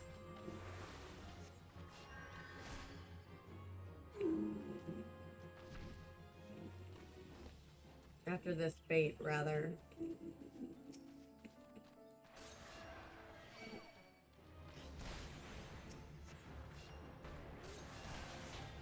And it's over halfway done, so that's good.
That took a lot longer than I wanted it to, you guys.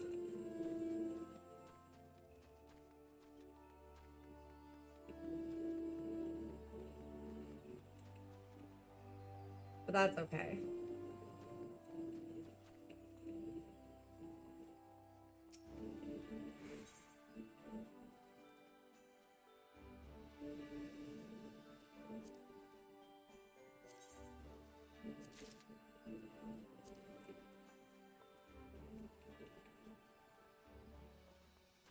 I guess my math was off, but anyway, it's fine.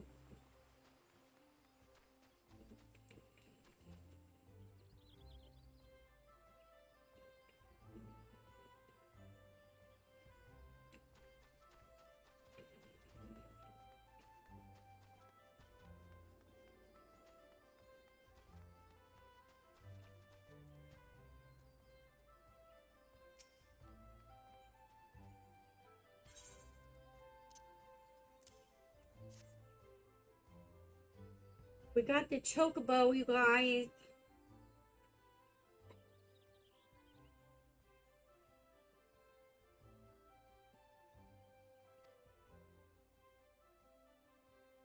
A moment, please. I'll be right back with your chocobo.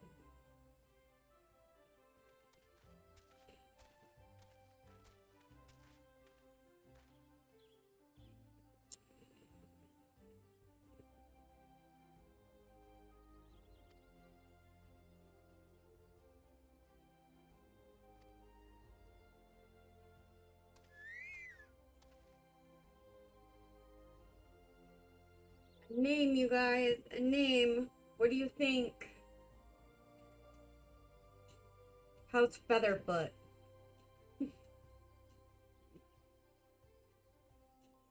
That's what I'm thinking, is Featherfoot.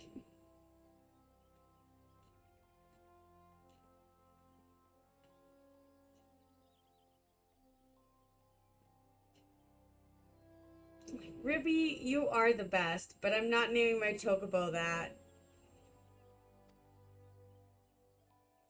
Also, you didn't respond.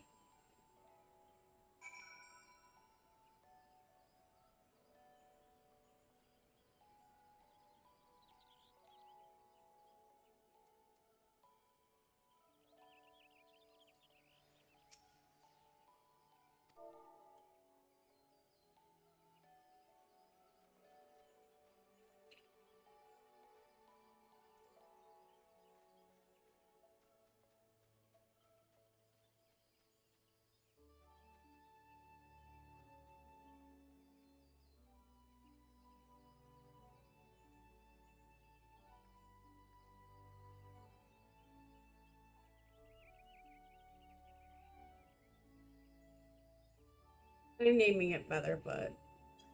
We're doing it. We're doing it.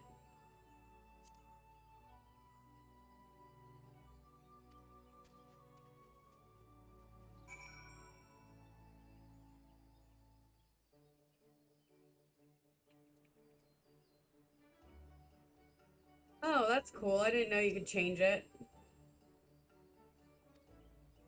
Here is your own chocobo whistle. Simply blow it, and your feathered friend will come bounding to your side. But do forgive him if he doesn't respond when summoned in crowded city areas or monster-infested lairs. Chocobos are stout-hearted creatures, but they have their limits. And lastly, I present you with your Chocobo Rider's license as it is required by law. That concludes all the formalities. I wish you and your Chocobo long-lasting years of fulfilled championships.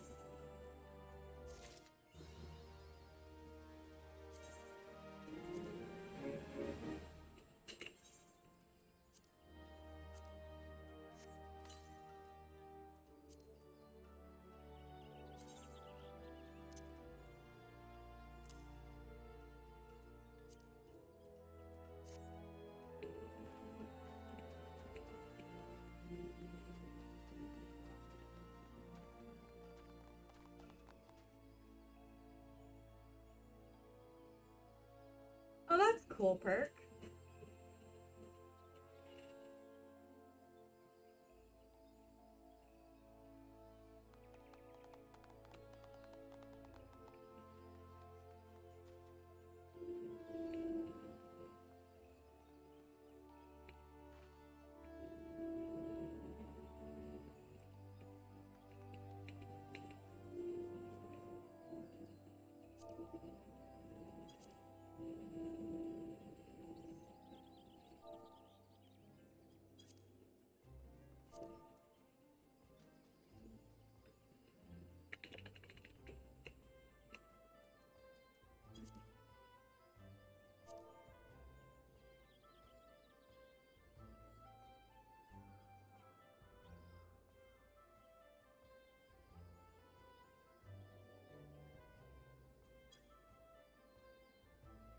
My shoulder.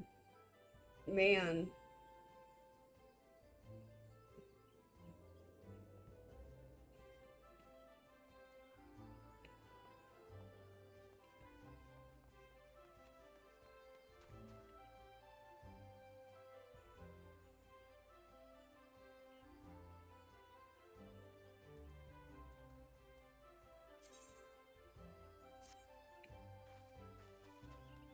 Just thinking of... I'm not in the new player network here.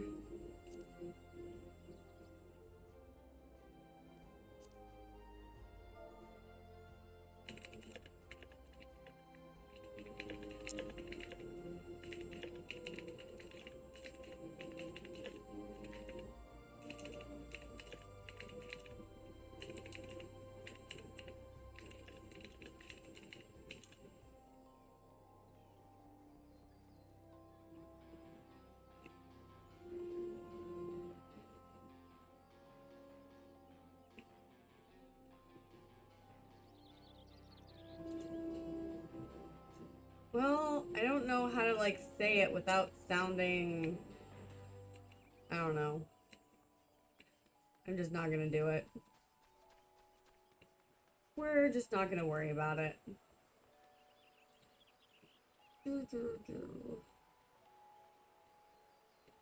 Let's see.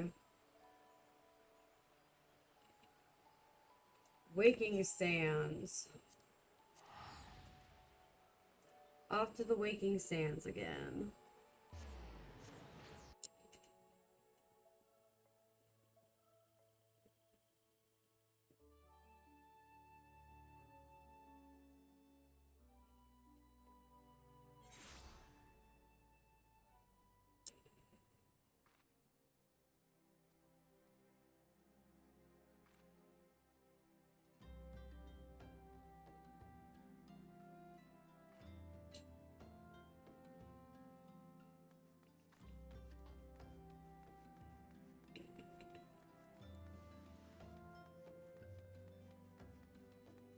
We'll continue the story.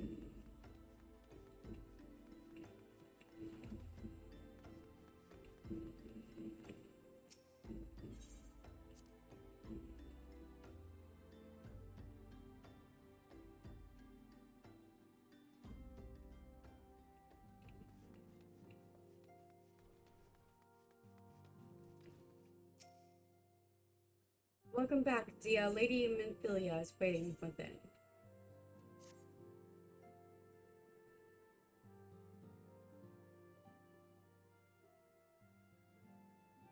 Welcome back. It seems you wasted no time putting your skills to work. How do I know? Why, the recruitment officer called to regale me with the tale of your heroics. The pride in his voice was palpable. We Scions are truly fortunate to have you with us, Thea. Now, when last we spoke, I said that I wanted you to meet some friends. Did I not? Well, I neglected to mention that you have already met. Totaro, please show them in. This way, sirs.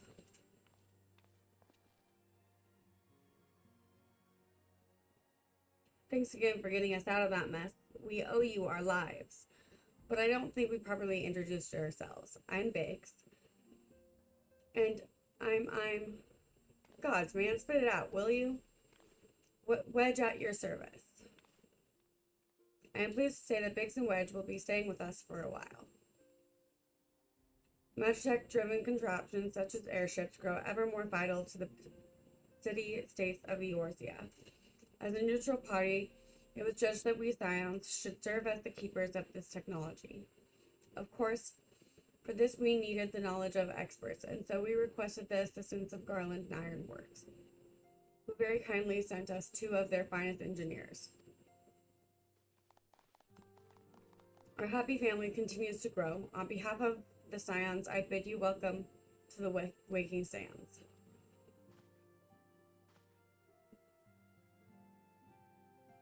Like every soul here, I love Eorzea, and I count myself blessed to have been given this chance to stand with you all and fight for the future of the realm.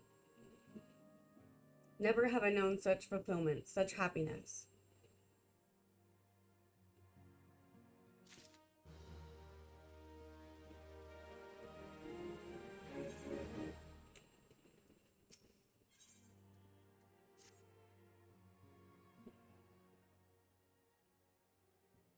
Now, having set aside the formalities, we have a favor to ask of you. Urianger, have the documents arrived from the students of Baldessian? Aye, my lady. They arrived but recently. We have conducted a study at the behest of the Order of the Twin Adder. Papalimo, Ida, a synopsis if you would. Our task was to survey the behavior of the Sylphs, a beast tribe indigenous to the Twelveswood. Oh, how to describe them. They look like gisselcreens, floating ones, that worship the primal Ramu. Ahem. Though technically a beast tribe, Sylphs are blessed with a comparatively personable demeanor, conducive to peaceful communication. Offering us an invaluable opportunity to learn what the beast tribes know of the primals. While Ramu's existence is well documented, the Sylphs do not, or perhaps cannot, summon the primal any longer, insofar as can be ascertained, until such time as we know. It would be unwise to assume that the threat posed by the primal has passed. Which leaves Gridania with the added worry of not knowing what they should be worrying about.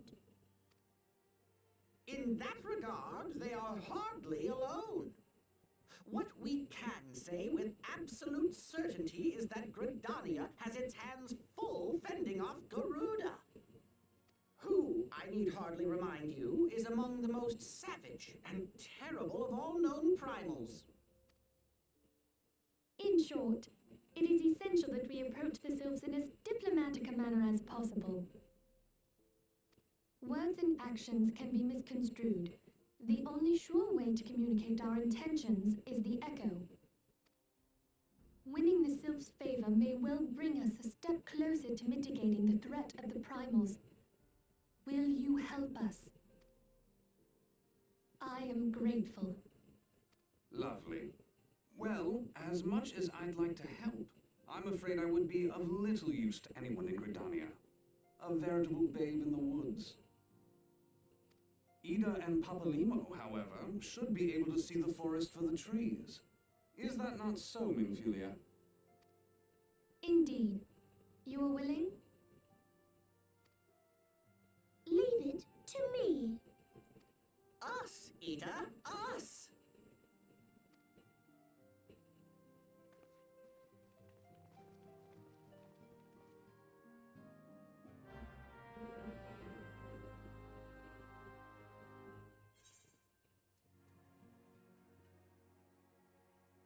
Okay.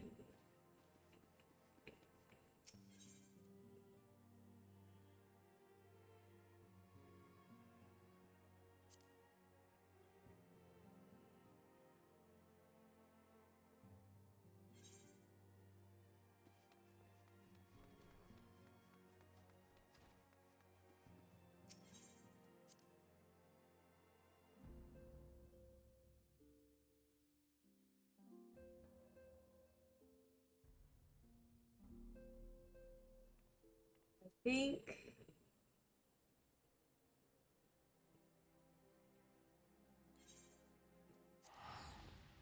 back to Gridania.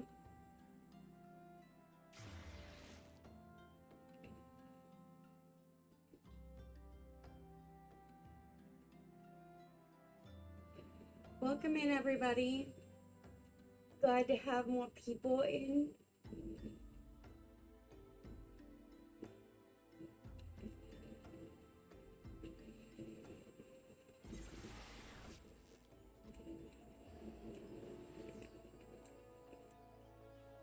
Just continuing the story.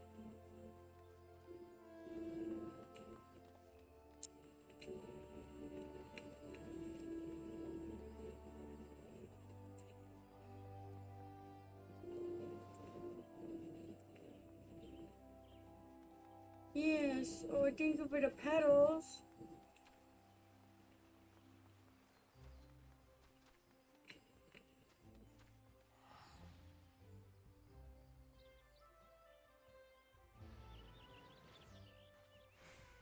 Are they working, by the way?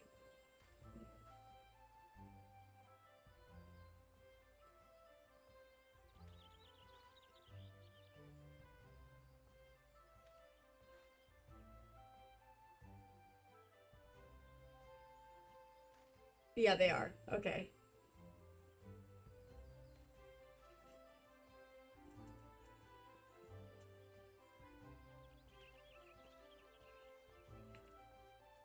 I keep missing them. I keep looking over and like missing them.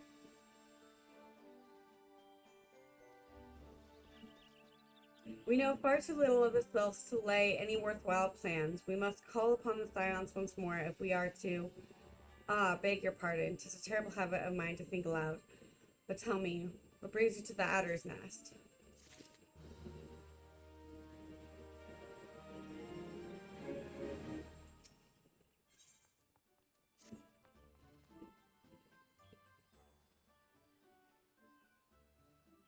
Well, if it isn't Private Soren, reporting for duty. That's the deal I like to see from an enterprising young servant. Good day, Commander. Sorry to disappoint you, but other business brings us here today.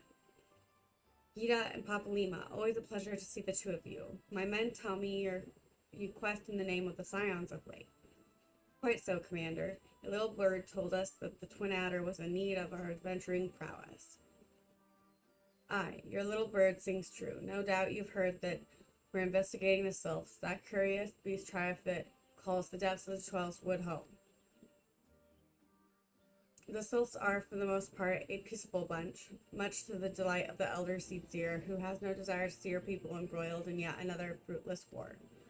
The Twin Adder is of the same mind, and tis precisely for this reason that the Sylph's relation to the primal Ruma has raised a flag of warning amongst our ranks. Friendly as they may appear, beastmen will be beastmen. Should there be even a sliver of a chance that the summoning of the primal might disturb the balance between Redania and the Sylphic tribes, there is a possibility we cannot ignore. Better to be safe than sorry indeed. Do we strike at Ruma or leave the sylphs their own ways? That is the question, yet I find myself lacking ample knowledge to arrive at an answer.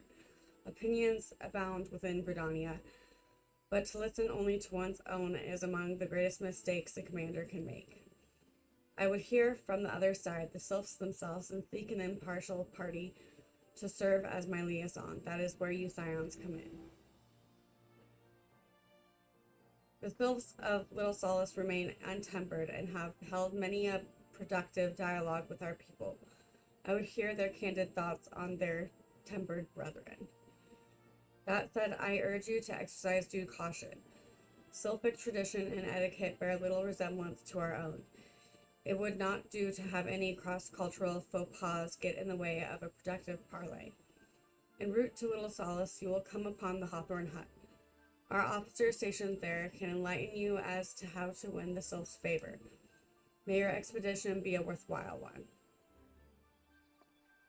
A friendly palaver with the sylphs. This should be a pleasant enough diversion. The Hawthorne Hut, was it? Why, I believe the ferry departing from Wetshore Pier should take us straight there. A friendly palaver indeed. I hope this will be as straightforward as you say, Palimon.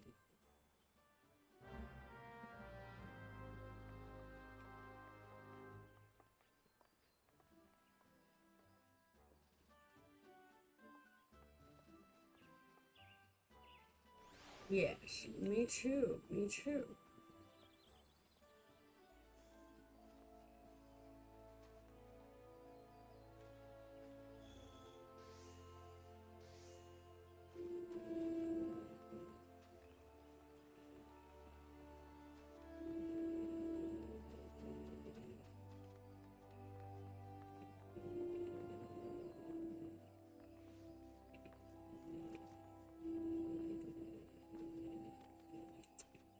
Well, I think we started a bit late, so I went a little late. I think we're going to call it for the day. Thank you so much for joining and listening in and just being a part of today's stream, everyone. It's been a pleasure.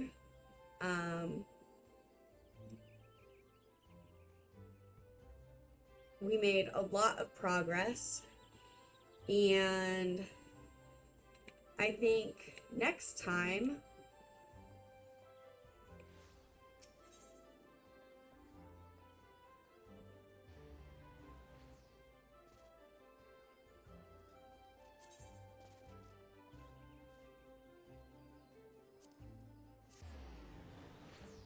we're going to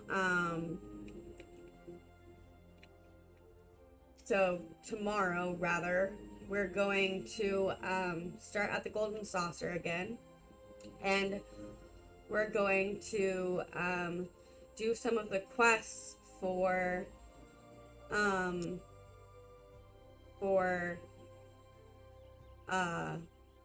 Conjurer, some of the class quests, because I haven't been doing them, and hopefully that'll get us to White Mage.